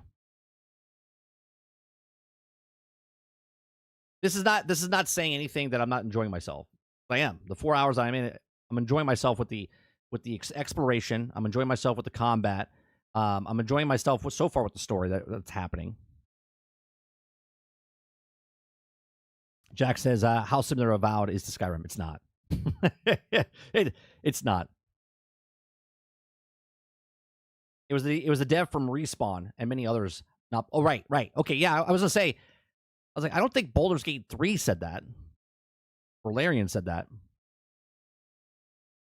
And they should be ashamed of themselves because Larian themselves is not a AAA studio. Right? From their own words. They're a smaller studio.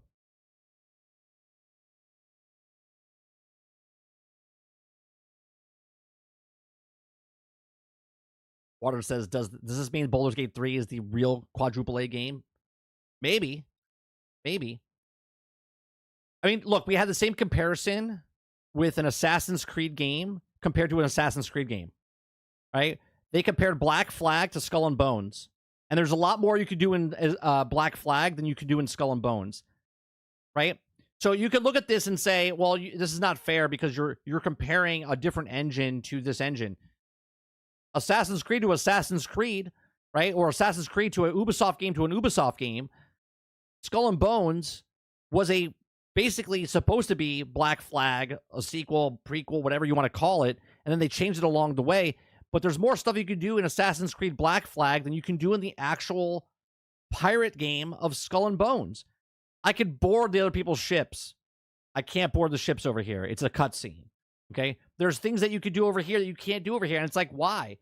How is it that we're going backwards? Right? But they're like, but the graphics are so much better. And they charge $70 for stuff. Silly.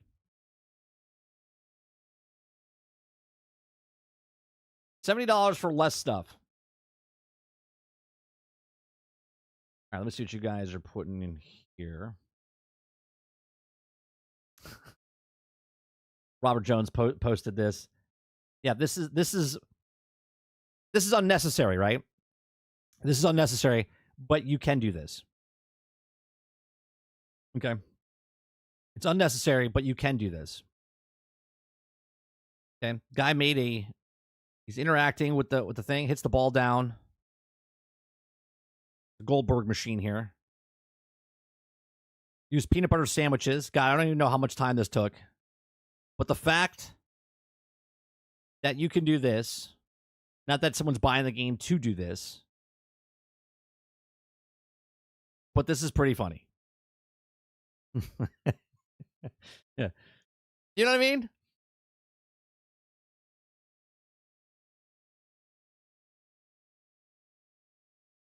Crowded House says graphics are always good, going to get better as tech progresses. What are they going to do when they make the games themselves better? Nothing. But I think graphics have hit that roof. They're at that ceiling. I don't think they can make games much better looking. Like incrementally, it's like this to this to this to this to this. You know, it's very small. Mo says, to be fair, though, Avowed compared Pillars is a step up through, though. Sure, they've taken the next step.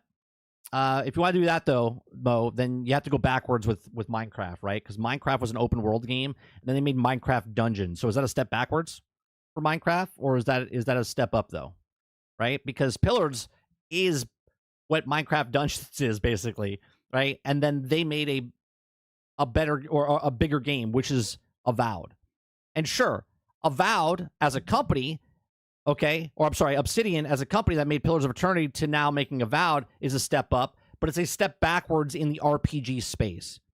If you make an RPG, if I make a battle royale game, there's other battle royale games that are out there.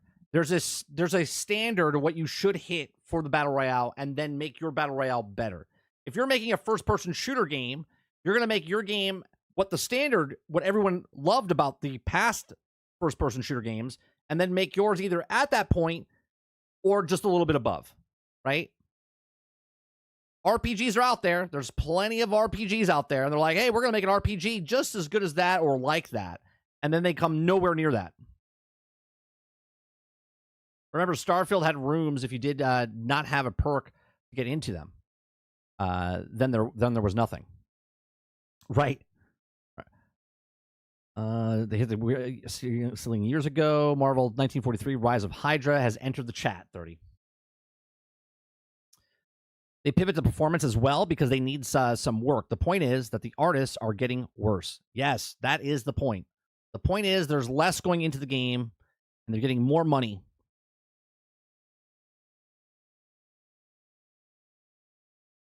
He says it does leave a lot to improve for Avowed 2. Yeah. The Avowed 2 would have NPCs that actually do something. Maybe they make Avowed 2 and it's much better and it hits the standard of it. Or Avowed is just the exact same, but I got a 2 at the end of it. We'll see. We'll see what happens. I'll let you know when Outer Worlds 2 comes out. If Outer Worlds 2 went above and beyond more than what Outer Worlds 1 was, or if Outer Worlds 2 is just like Outer Worlds 1, besides graphically maybe being better looking.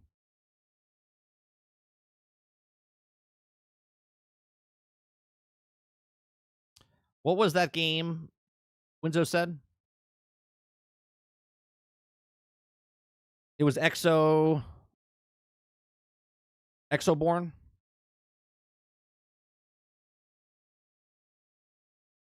Open world tactical extraction shooter? Oh, no. I don't care about that. I don't care about an extraction shooter. Not a fan of extraction shooters.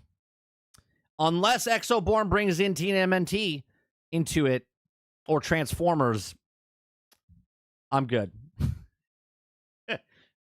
I'm good. I don't need that. I don't need an extraction shooter.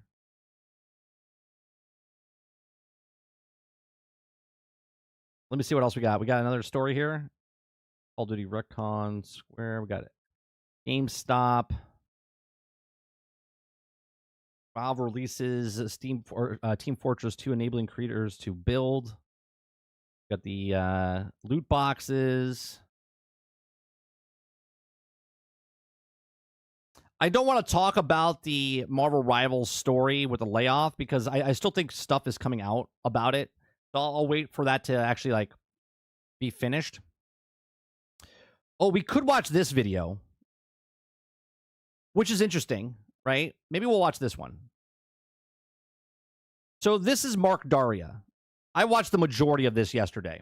What really piqued me is him talking about toxicity as far as when you critique something, the cruelty of something, right? So maybe we'll watch this. Okay. So this is Mark Daria. If you guys don't know Mark Daria, he worked for BioWare. Okay, he made Anthem.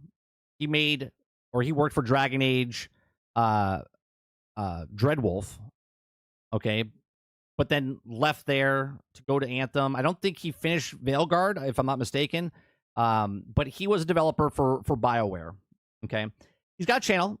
I like a lot of his stuff because he gives a lot of insights and whatnot. This one I thought was interesting because he's talking about your $70 doesn't buy you cruelty, and I understand what he's saying. I watched the first couple minutes of it. He's talking about because you paid $70 doesn't mean that you get to be an asshole to specific people, right? If you have a problem with your $70 being spent, you have a problem with the company, you have a problem with certain people, but you don't attack the developer, right? Like if you have a Matt Hansen coming out saying stuff that he did about Avowed, you could have a problem with him because he did it himself. But if you have a problem with Avowed, you can't shit on the graphic designer specifically. You can say you have a problem with Avowed, right? And I was just like, well, this is interesting. Let me hear the rest of it, what he has to say, and then we'll give my thoughts on it, right? And we'll get your guys' thoughts on it as well. So let's listen to him.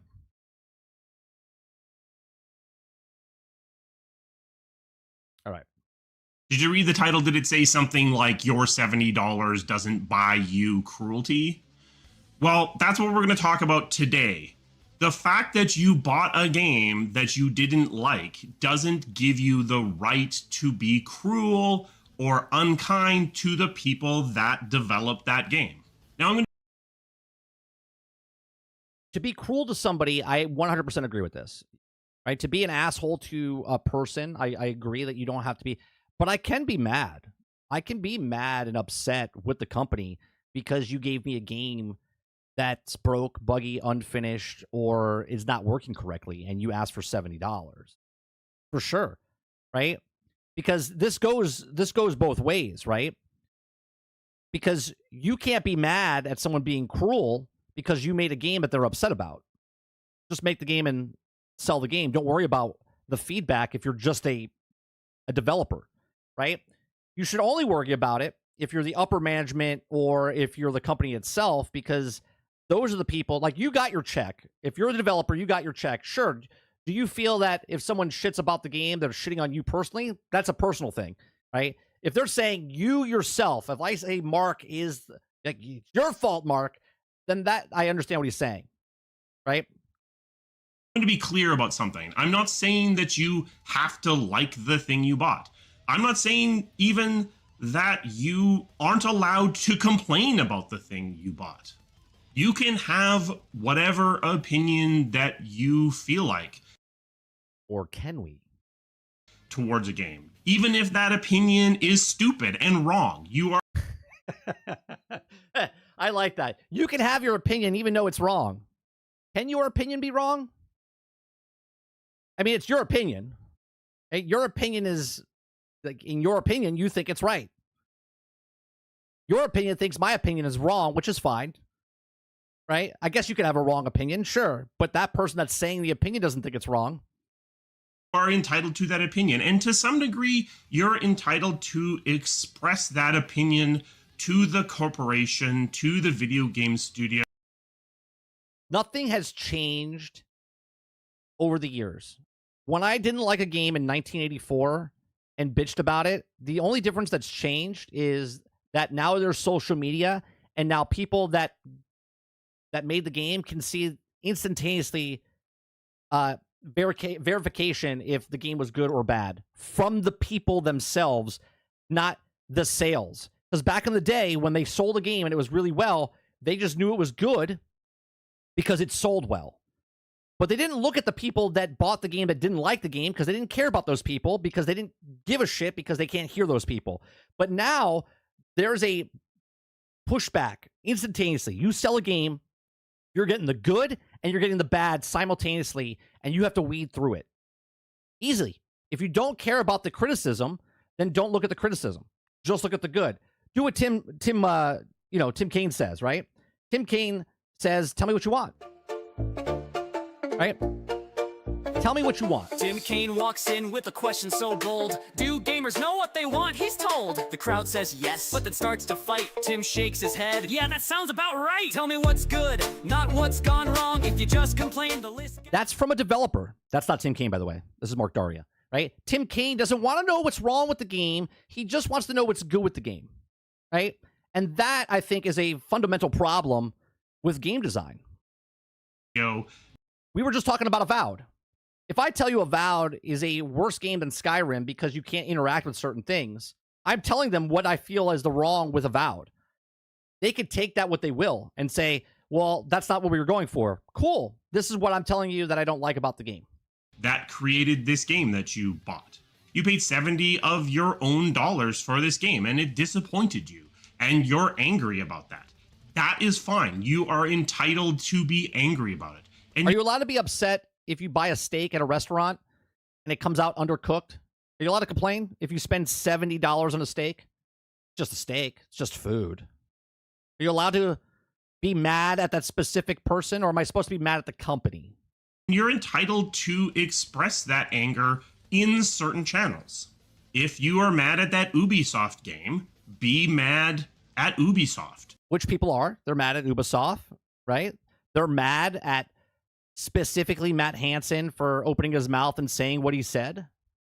express your anger to Ubisoft or to the studio that made the game. But you cross a line when you start being cruel about it. So why am I saying Cruel about it in general, or cruel about it into a specific person? Like if I tell you, Mark, you suck at your job, which I don't think he does, by the way. Okay. If I do that, I think I've crossed a line because I'm specifically attacking him as him himself. But if I say that the developers of Anthem suck balls, is that being cruel to an individual, or just a broad stroke across the thing saying the people that made Anthem made the game, it was a bad game, they didn't finish the game? you don't get to be cruel because you spent $70? Let's walk through it. One, you shouldn't be cruel at all. What are you doing? That. You shouldn't be cruel at all. I agree with that. It's a video game. You don't need to go out of your way to cause harm to other people. Hold on a second. Harm. What's harm? If someone says something like I'm fat, bald, ugly, is that bringing harm to somebody? Harm is, I guess, could be mental. But what happened to sticks and stones can break your bones, but names will never hurt you? Because of a video game that you don't like. Again, I'm not saying if it's just a video game, they're just words, right? You're not allowed to be angry about it. I'm not saying you don't get to express your dissatisfaction with the content of the game that you're not enjoying.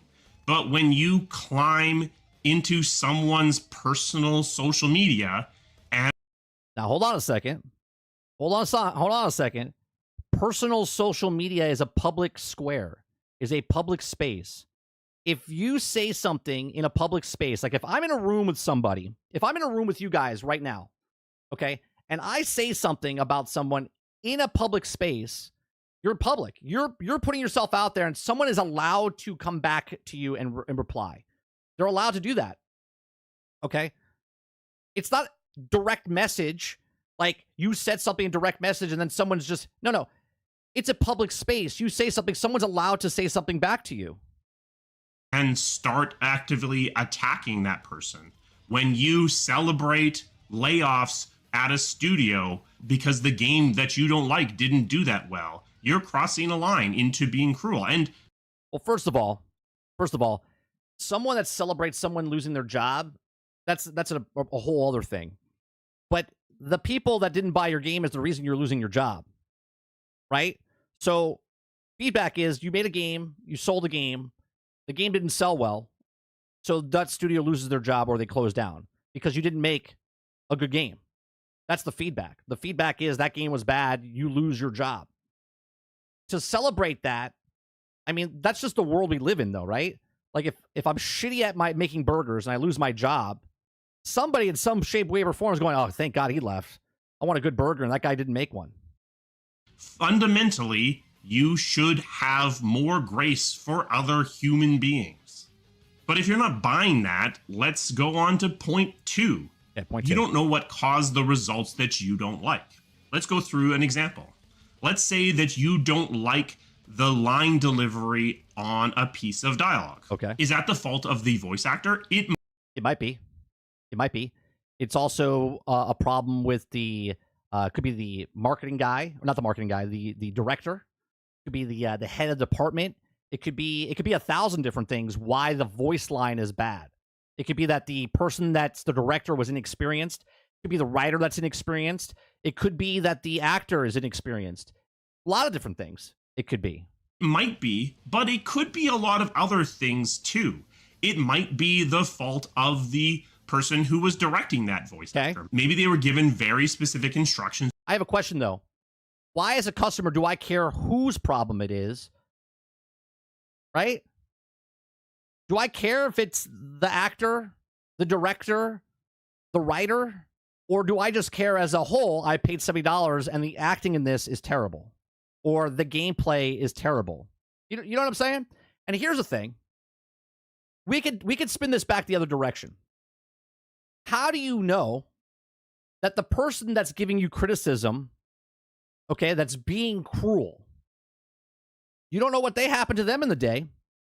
maybe something happened where they had something bad happen to them and they just wanted to relax in their house and play a game, but then they were preached to.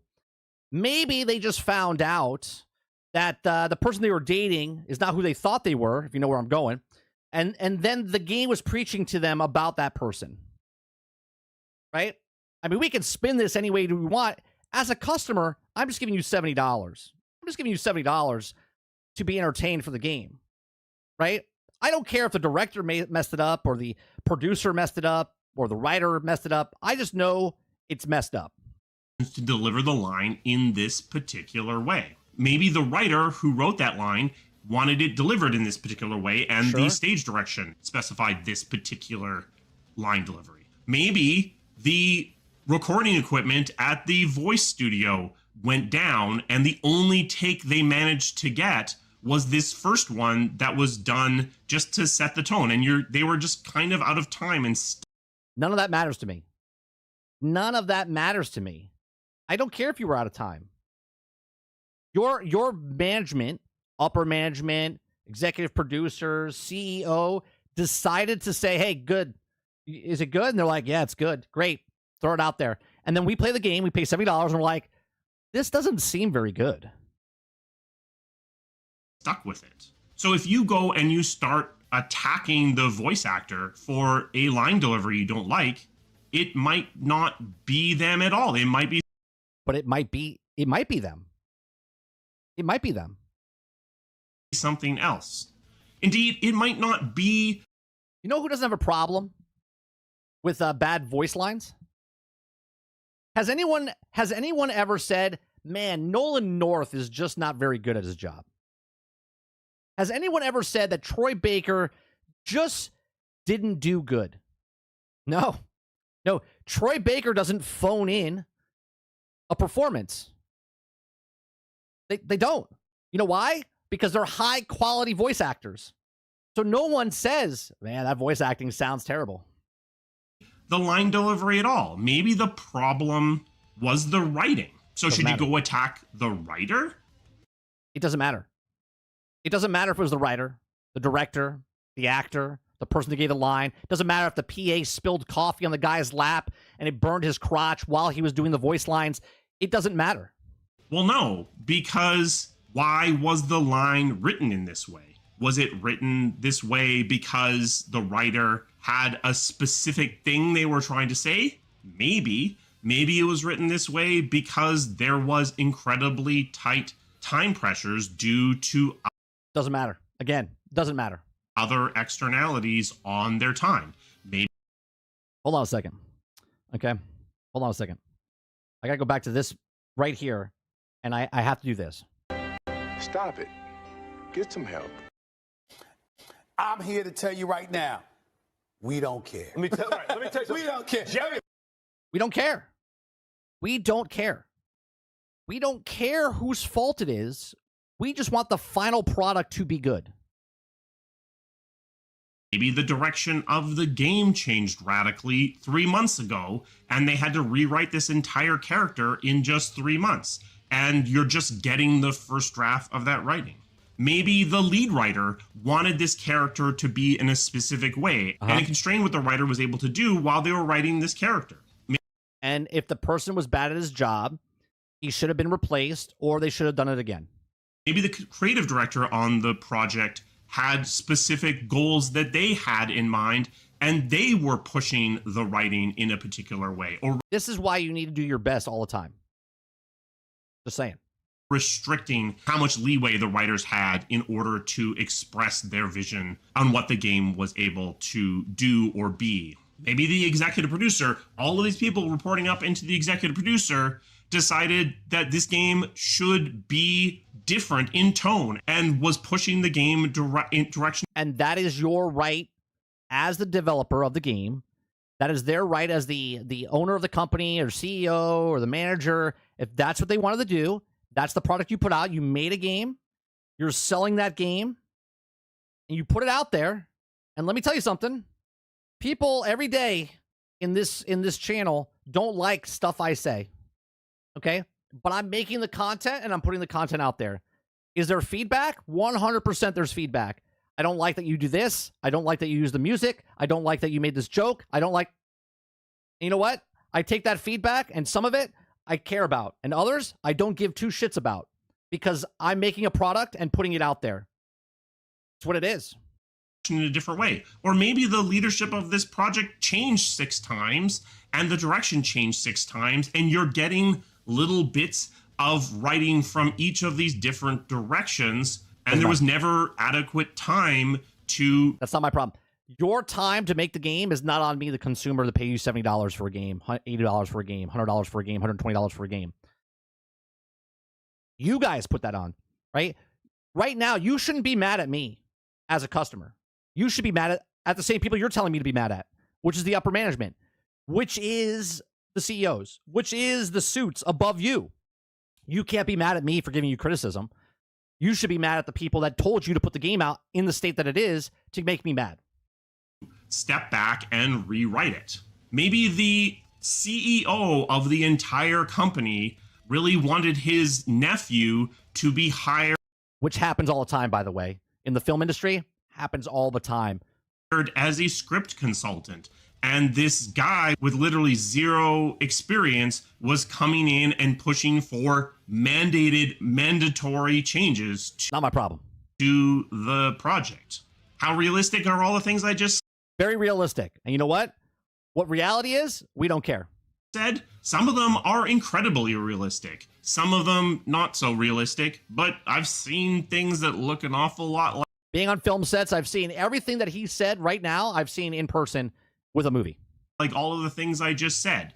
So when you decided to personally attack that one specific person... If you're specifically attacking someone, you got to back down, all right?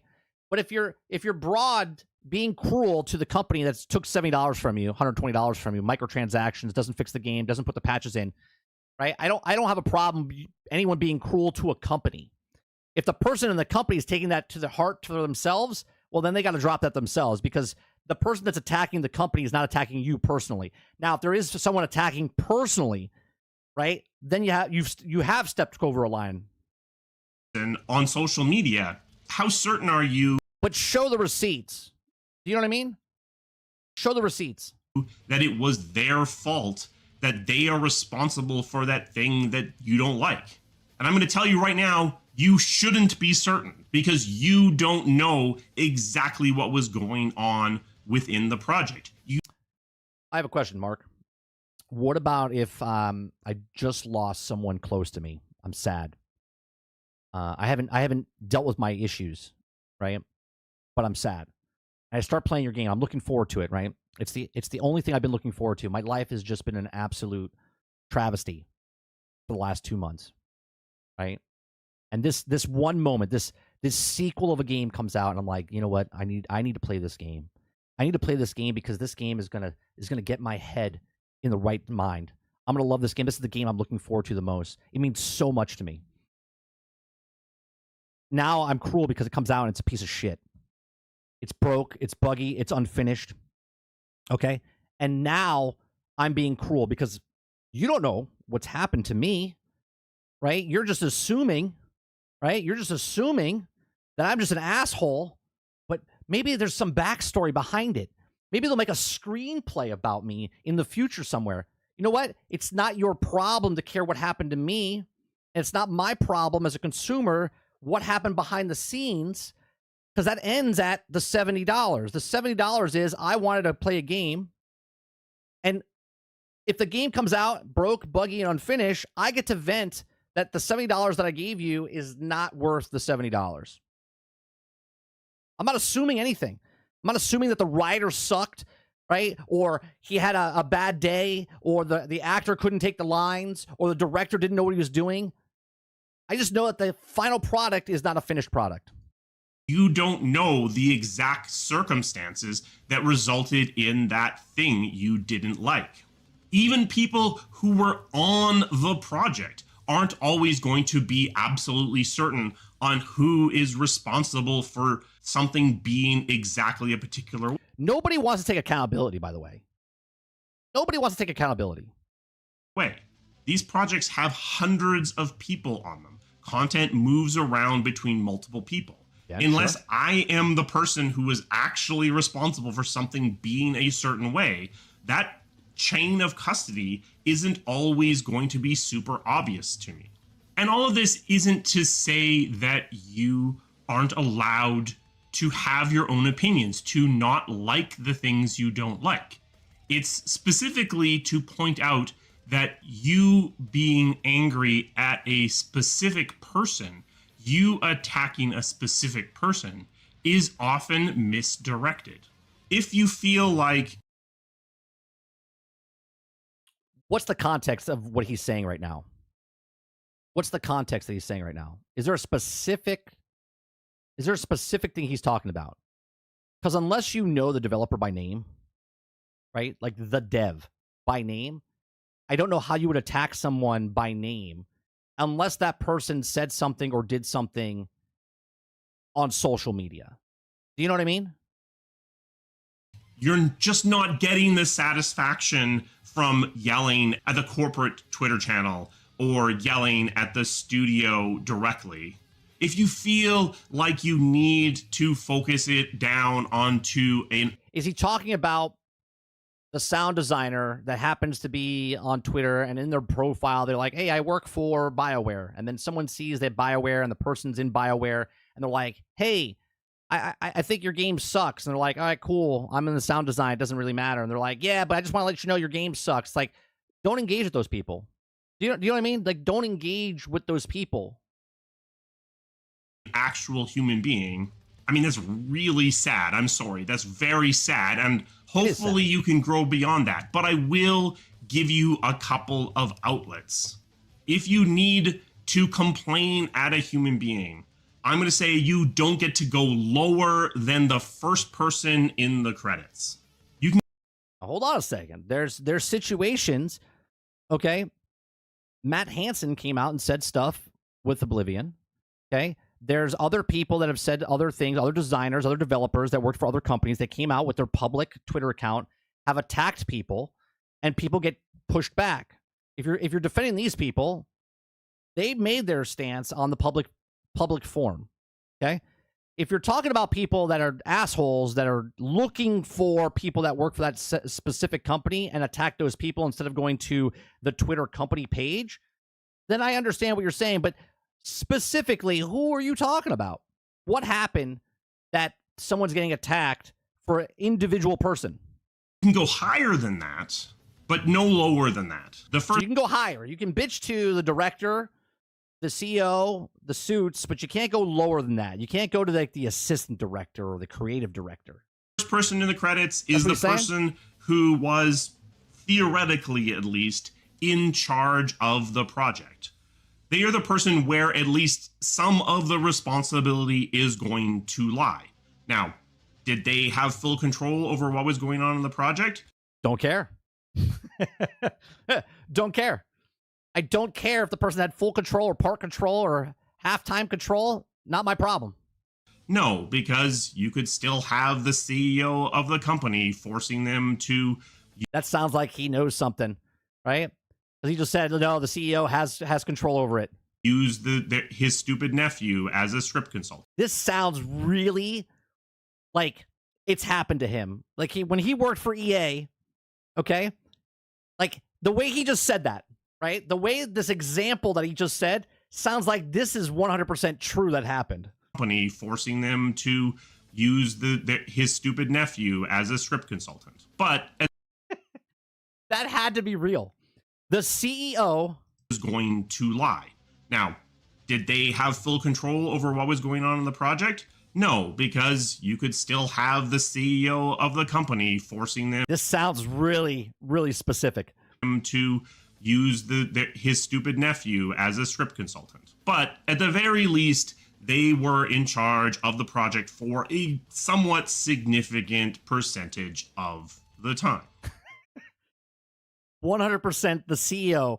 I'm just going to say Andrew Wilson's nephew was a script soup and completely trashed. So whatever game he worked on, there's some sort of arrangement there. So if you are mad about Anthem and we look at the credits, no shit, that's me.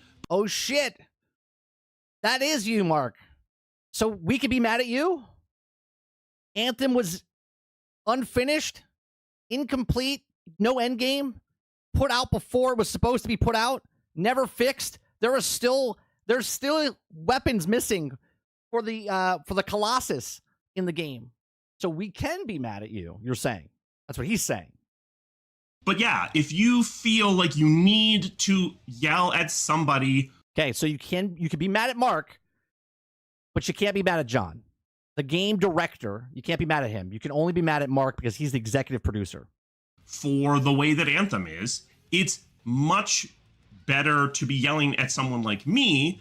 Can I be mad at the stupid nephew? He called. Hold on a second. Let me back up a second. Let me back up a second here, okay? He said that we can't be cruel. No, because you could still have the CEO of the company forcing them to use his stupid nephew as. He just called the nephew of the CEO stupid, hypothetically. Is that being cruel, or is that a pass? Can we get past him calling the nephew stupid? Just saying. Somebody for the way that. That's a specific person you're being mad at. You're being cruel to the CEO's nephew who you called stupid. You don't have the right for that, Mark. Anthem is, it's much better to be yelling at someone like me who was theoretically in charge of the project, or at least in charge of theoretically the project for some of the development time, than yelling at someone who was working on the combat or the level design or whatever. Because again, you don't know exactly what their reality was. You're right. We don't know. And again, Get some help. We don't care. Let me tell you something. We don't care. Jerry. we don't care. We don't care. We don't care. When I was an executive producer, I got paid pretty well. Yep. I'm glad you said it. I'm glad you said it. You got paid really well. And to some degree, from my perspective, some of that compensation was to act as a lightning rod for this negative discourse. It's one of the reasons why I think it is an executive producer's responsibility to have a social media presence. It's also mandatory to have a company that has a community manager, and the community manager is supposed to be the lightning rod to take the feedback, good, the bad, the terrible, and bring it to the developers and not show them these shitty ones. It's supposed to be that filter to filter through, okay? And if you don't want to get the bad filter, if you're a person that works for BioWare or for Ubisoft, and in your title it says Ubisoft whatever, then don't put that in your thing, right? Where it says all my tweets are my own type of thing, right? Don't put who you work for. Just have a Twitter account or have a separate Twitter account just for that, just for your account, for your business, right? And then have your separate account that you go to Twitter for your own thing, or Blue Sky, whatever it is. Because some of you, if you're still watching, will... Oh, we're watching. I'm watching. ...play a game and be angry about it and need to yell at a human being. And I think one of the I am not this person that yells at a human being. I'm a person that yells at the shitty company that tried to pass one out when it was incomplete. That's who I am. Executive producer's responsibilities is to protect his team. And part of protecting his team is providing that lightning rod. If you don't provide that lightning rod, then people who need to vent are going to find places to vent. I think, Mark, you're projecting in the wrong direction. I do. I think your outlet here to talk about can't be cruel is not towards us, the consumers.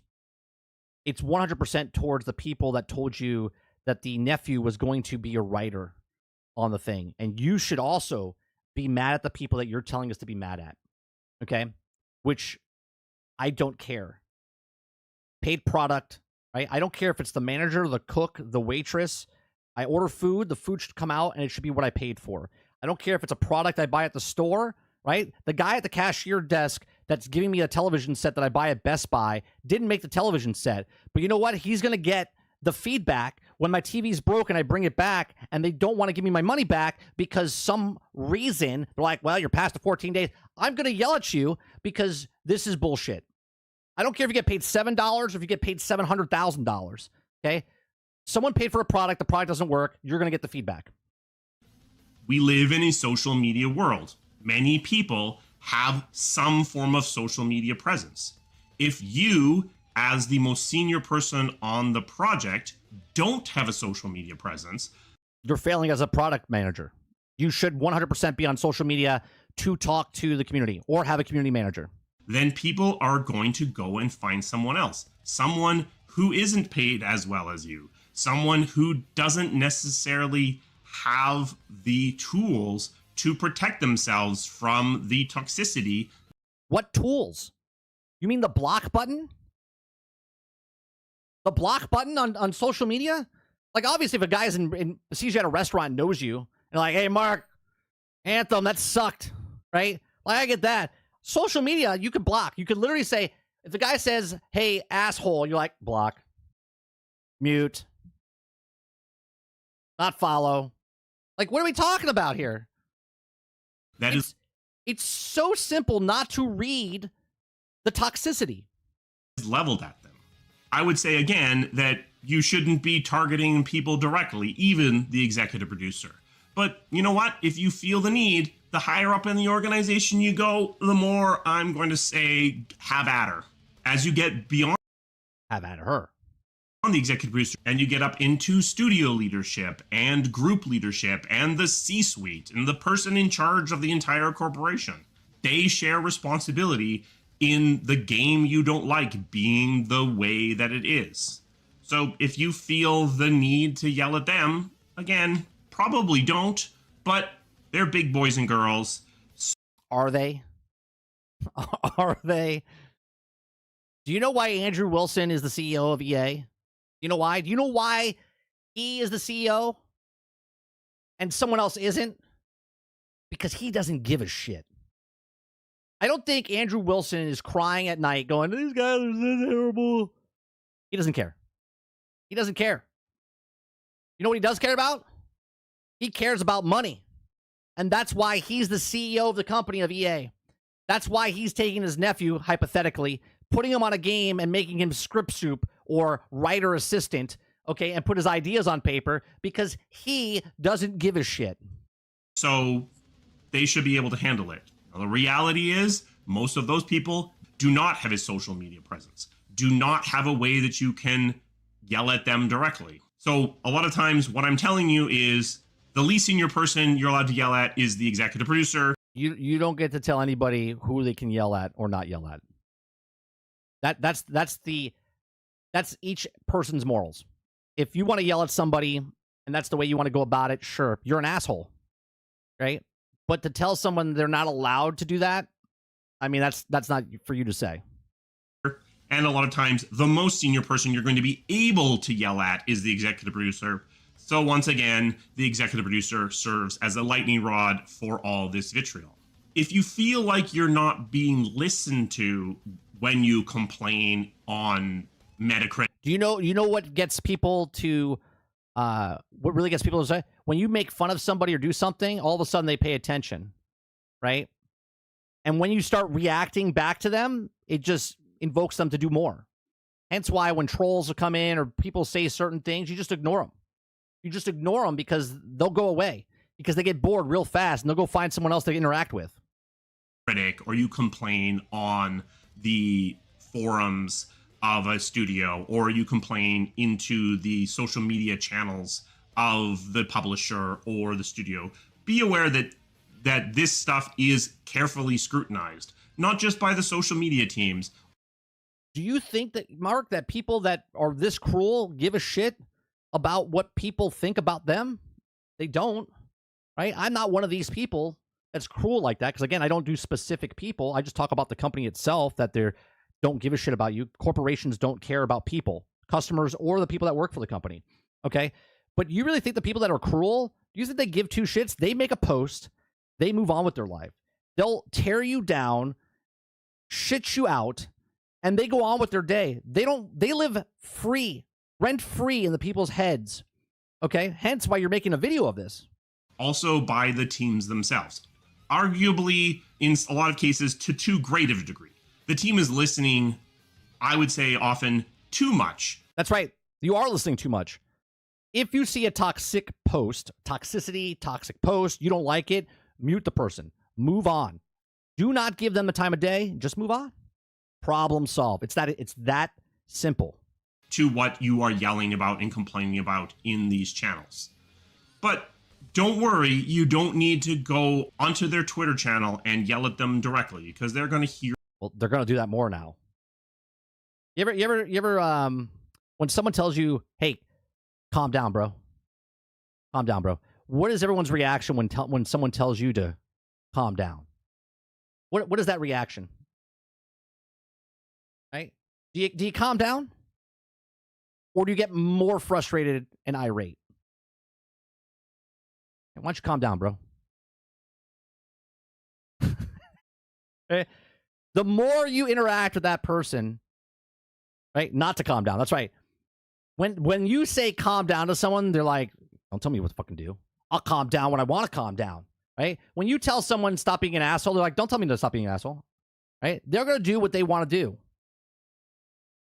Now, there's consequences to things, right? There's consequences to things. In a public space, if you don't calm down, you get punched in the face, right? On social media, you don't get punched in the face. People start reacting back, and that's what they want, because a lot of these people just want interaction. Hear it anyway. Be a human being. Have some empathy. I agree with the empathy stuff, right? I agree with the empathy stuff. But you trying to tell people what to do or not do, it's not going to fly very well. And stop being cruel. Stop throwing a party because a bunch of people lost their jobs. Because you don't know the circumstances that resulted in the thing that you're mad at. Again, you don't know the reason that the person's being cruel. Maybe he's just not mad at the game. Maybe he's mad at his life. Maybe he's miserable. Maybe he's lonely. Maybe his wife left him. Maybe his kids hate him. Right? Maybe she went through a divorce. Maybe she got fired from her job. You're assuming that these people are just mad at your game.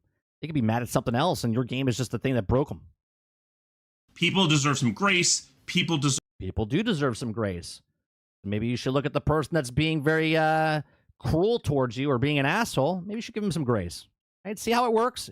It works both ways. Deserve some empathy from you, and if you can't provide that, then stay off the internet completely. If you can't give empathy to the person that's being cruel, then maybe you shouldn't react to him. Maybe you shouldn't give him the time of day. Completely. One last time for the cheap seats. You are entitled to your opinion. You are entitled to be angry about a game that you bought. You paid good money for it. But try to remember that it's just a game. Try to remember it's just a game, but also try to remember that the person that's being mad at you is just words on social media, which means at the end of the day, absolutely nothing. Even more importantly, when you are expressing your complaints, stay away from cruelty. Stay away from targeting individual. Don't push that button. Hey, don't push that red button. Don't push that big red button that will upset me if you push that button. What do? They push that button. People. Stay away from trying to cause harm. Stay away from celebrating harm done to act. I'm still trying to figure out what the harm is. Verbal harm? I'm asking chat, because I know people watch this after the fact in the comment section if they get this far along in our video. Is it verbal harm? The only verbal harm I would see is if someone threatens somebody, right? Like if I'm threatening you, like I'm going to do something bad to you. That's harm, right? But other than that, it's just words, right? Actual human beings. Express your opinion to the company that made your game. Tell them what you like. Tell them what you don't like. Be specific. Tell them what do you say? Tell them what you like. Tell them what you don't like.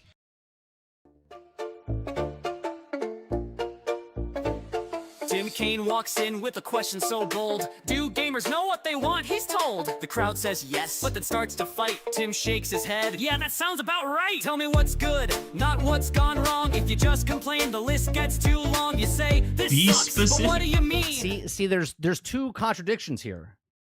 One developer is saying, tell us what you like, not what you don't like. And now you're over here telling us Actual human beings. Express your opinion to the company that made your game. Tell them what you like. Tell them what you don't like. well, apparently, if I tell you what I don't like, Tim Kaine gets upset.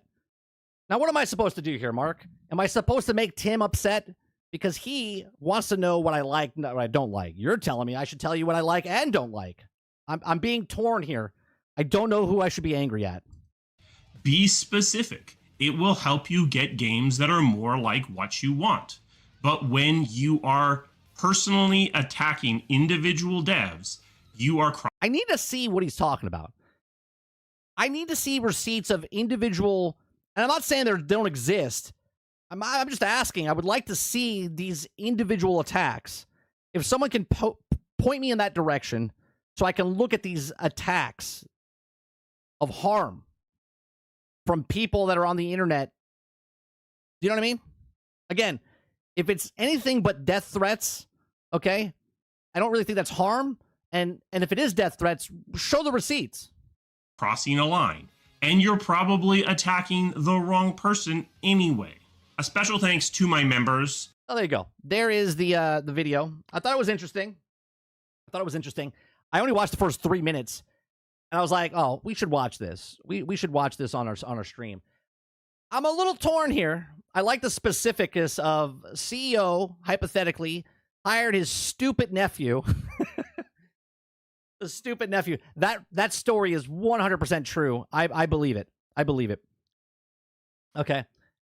Now, I would love to interview people like Mark Daria. I don't think me commenting on this is making fun of putting harm in him in any way, shape, or form. Just taking what he says and just flipping it back towards that the people that pay their money, they do have a right to give feedback.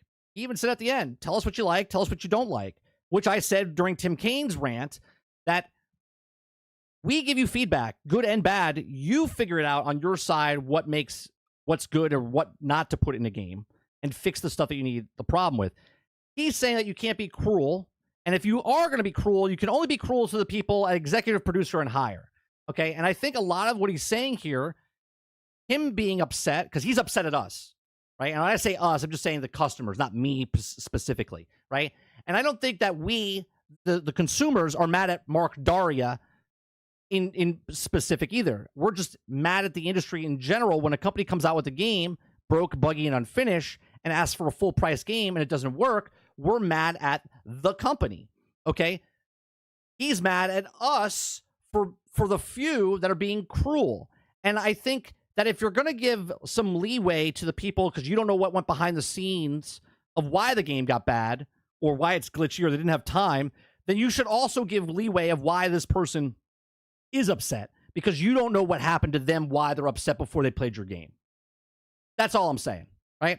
But these are just my thoughts. Let me know yours in the comment section down below. Please make sure you share, like, subscribe if you like what we do here. Check out some of our other videos. Thanks for watching. I mean, that's a long one, but at the same time, you understand what I'm saying, chat? I find it interesting. And again, I'm not trying to be an asshole in any way, shape, or form. I'm trying to look at it down the middle. I would say like 99% of us that are just customers, don't work in the industry at all. 99%, okay, I'm just pulling that number out of my ass, by the way, okay, that we don't care why it's bad. We just know it's bad, right? I don't care why people are late. I don't care why you were late. I'm just upset that you are late, okay? I don't care why you did what you did.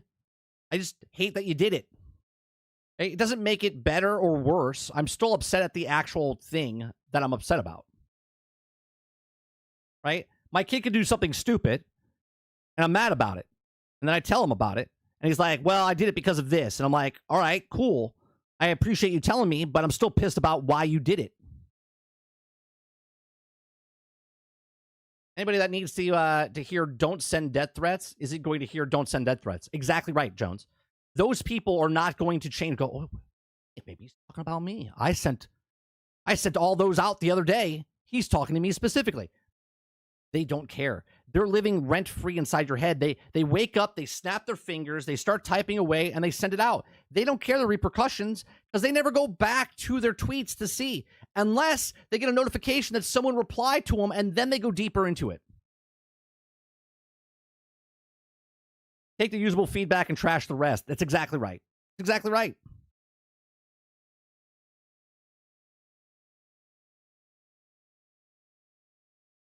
Steel cut oatmeal, fruit smoothies. Bring it, internet. I don't know. I thought it was interesting. Let me put this description and stuff inside the chat here, or in the description down below. Let me add this to the.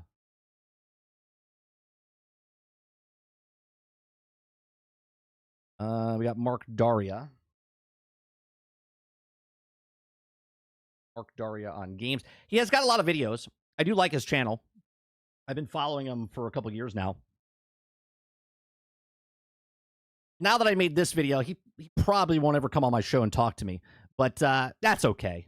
That's okay, because if he does ever take an exception of coming on the show, then we know that he's, you know, a normal person that can actually just have a conversation. And if he doesn't and like blocks me or in some way, shape, or form, I'm a small content creator. Well, then we know. You know, I think we could have a conversation about the game industry. I think he's angry. I do. I think he's angry. I think he's venting, and that's why he's doing his channel. He sees a lot of stuff happening. Maybe he sees a lot of people that he works with that are upset about something. And he's like, you know what? I have a decent viewership of 18,000 people. He's like, so maybe I'll make a video on this. But I just think it works both ways. What has he worked on? He worked on Anthem. He worked on BioWare's Dreadwolf before it got turned to Veilguard. He's done other things as well. We can look him up. Let me see. Let me look him up.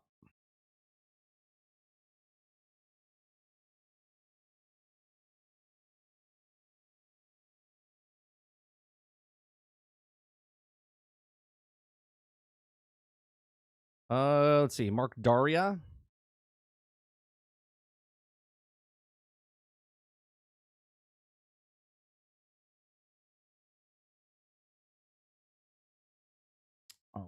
I can't look at his resume. Can we go? That's on games. No, I don't want that.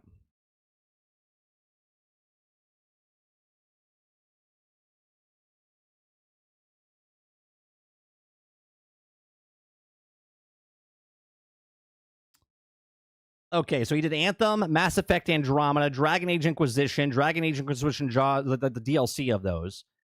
He worked on all the Dragon Age games. Let me bring it up. He worked on Dragon Age Veilguard, which was Dreadwolf. He was the former executive producer before it got rebooted. So they took him off Dreadwolf and moved him over to Anthem, and then he got let go there. Right? So Mass Effect Legendary Edition, Anthem, Mass Effect Andromeda, Dragon Age Inquisition, Heroes of Dragon Age, Baldur's Gate 2, Mass Effect, Baldur's Gate Enhanced Edition, Dragon Age 2, Dragon Age Legends. So he's worked on all the stuff, okay, in the last 25 years or 15 years. So 2010 to now, okay? He was just a special thanks to executive producer, which goes into another conversation that we were going to bring up on GXG the other day because someone brought Kate Patel's resume on that Crowded House told me to watch, right? And I watched that video. And he was comparing her resume to Todd Howard's resume, right? And which I thought was unfair, but anyway. And he said, well, she was a writer, and then became game director in like 4 or 5 years.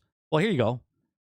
He worked in 2010 for Dragon Age Origins. It was a special thanks, meaning he wasn't even credited. He worked there probably an internship. Okay? And then on Dragon Age 2, he became an executive producer. So, again, we don't know the backstory of what his resume was before that and why he went from special thanks to executive producer. You see what I'm saying? So each their own and how they get to the path they have. It's not a one-to-one, you know, this person worked on this But is he qualified? I don't know.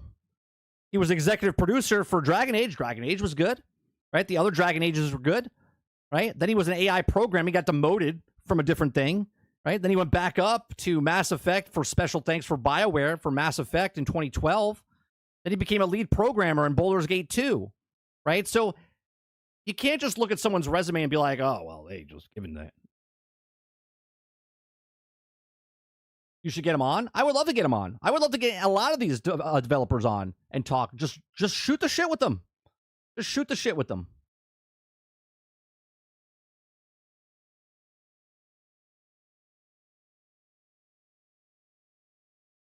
I think a lot of these people, I don't know.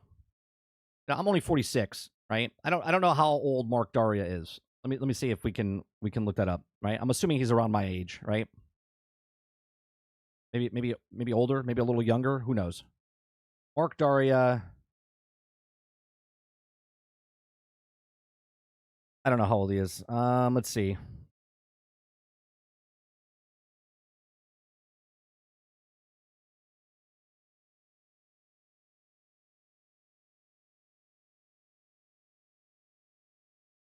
No, it doesn't say. Oh, well, he's older than me. Way older than me, if that's the one. Yeah, he's like 60 years old. If that's him. Is this him? Let me see. No, that's not him. Okay, I was like, that can't be him.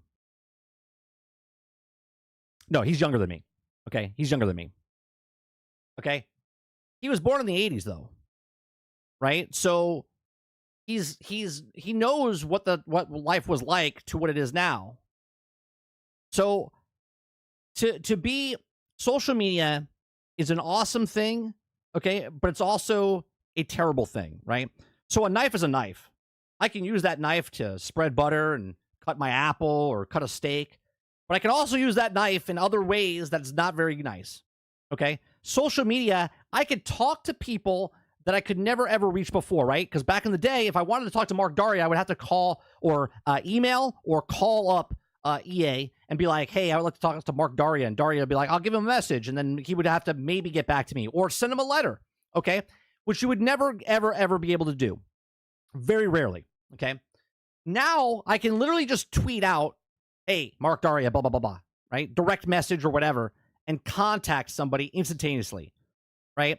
And that could be good or bad, right? That could be great because you're making contacts with someone to see if you can get them on a podcast or have a conversation with them or have that rapport with them, right? But it's also bad because I can go tell them to go shit themselves or go off or something like that, right? And that's the problem with social media, that it could be used for good and it could also be used for bad. For people to filter through this stuff, right?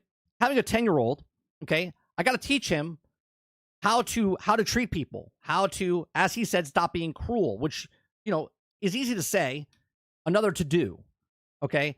Where if someone's talking shit about you, you could throw one back at them. It all depends on how you're built, okay? And if you can't give it, or I should say, if you can't take it, then don't give it, okay?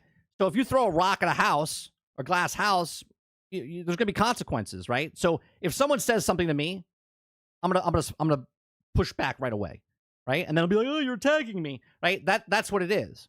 And if you can't deal with that, then just filter that out. Just do not look at those messages. Do not look at that. Do not engage with that person that's telling you, hey, go eat a dick, right? You're just like, I don't want to associate with this person, so I'm just going to leave, right? And that's it. That's it. Otherwise, they live rent-free in your head. And that is what they want. Z says, younger than 30, just wanted to work in the industry, no experience. Sarge says, social media is a cancer because people are not taught how to speak. People because there's no consequences on when you are, anonymous. Exactly. I don't know. Just the way I look at stuff, man. Right? I'm not saying that what he said is wrong. I'm just saying that if you're saying what you're saying, then there's the other side to it as well. And at the end of the day, the customers don't give a shit. They just want the thing to work, right? If I buy this mouse and this mouse is broke when I get it, I'm going to take it back to the store and they're like, I'm sorry, I can't do anything for you. You're going to be upset. Who are you going to vent at? When your cable goes down and you pick up the phone to call your cable company, the person on the other line is the community manager, is the receptionist, who gets yelled at all the time. They didn't do anything to you, but they work for the company that did do something to you. So they get upset because you're screaming at them and they're like, I didn't do it. I didn't do it. Right? Instead of trying to, I understand what you're saying, right? Without being condescending, they're like, we're going to work it out for you, right? That's all people want. They just want to be listened to, right? You give me a shit product. I want to tell you that's a shit product. You say, I'm sorry that you had a bad experience. Let's see what we can do for you, right? And that's it. That's it. And that is going to do it for us today. I appreciate it very much. Guys, come out, hang out with me Monday through Thursday from 10 o'clock in the morning till noon Eastern. We do this. We just have conversations. We watch videos. We go over news stories. If you like it, hit that like button. Hit that subscribe button. If you'd like to go above and beyond that, become a member as little as $5. Tonight, join me and Sarge as we play Shooting the Shit with Sarge. We're playing some sort of game tonight. Don't know what it is.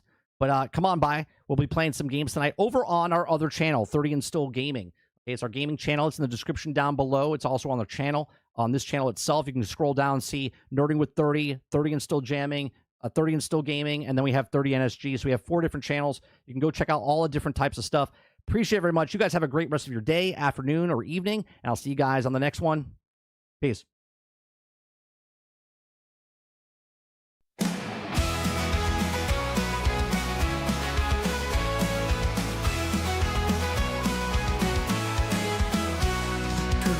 Sunshine, rise and shine. The daily grind is here on time with gaming news and fun galore. We'll chat and entertain once more.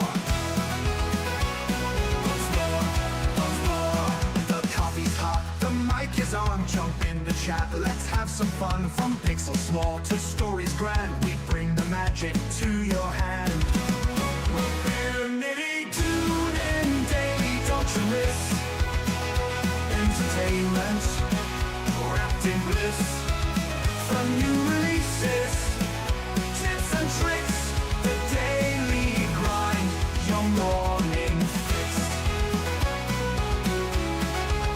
Controller ready, headset too, we've got the updates just for you. From late night streams to morning plays, we cover gaming always. Controller ready, headset too, we've got the updates just for you. From late night streams to morning plays, we cover gaming always. Laughs and news on winning blend, the show with you, our dearest friend. Comments rolling, chats arrive, the daily grind, 5-star vibe. Tune in daily, don't you miss entertainment wrapped in bliss. From new releases, tips and tricks, the daily grind, your morning fix.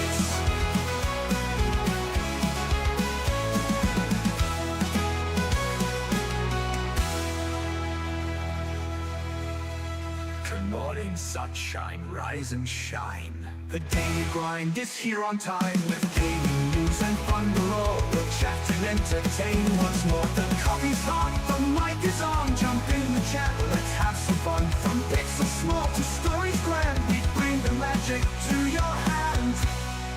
Tune in daily, don't you miss entertainment wrapped in bliss. From new releases, tips and tricks, the daily grind, your morning fix. Your morning fix. Your morning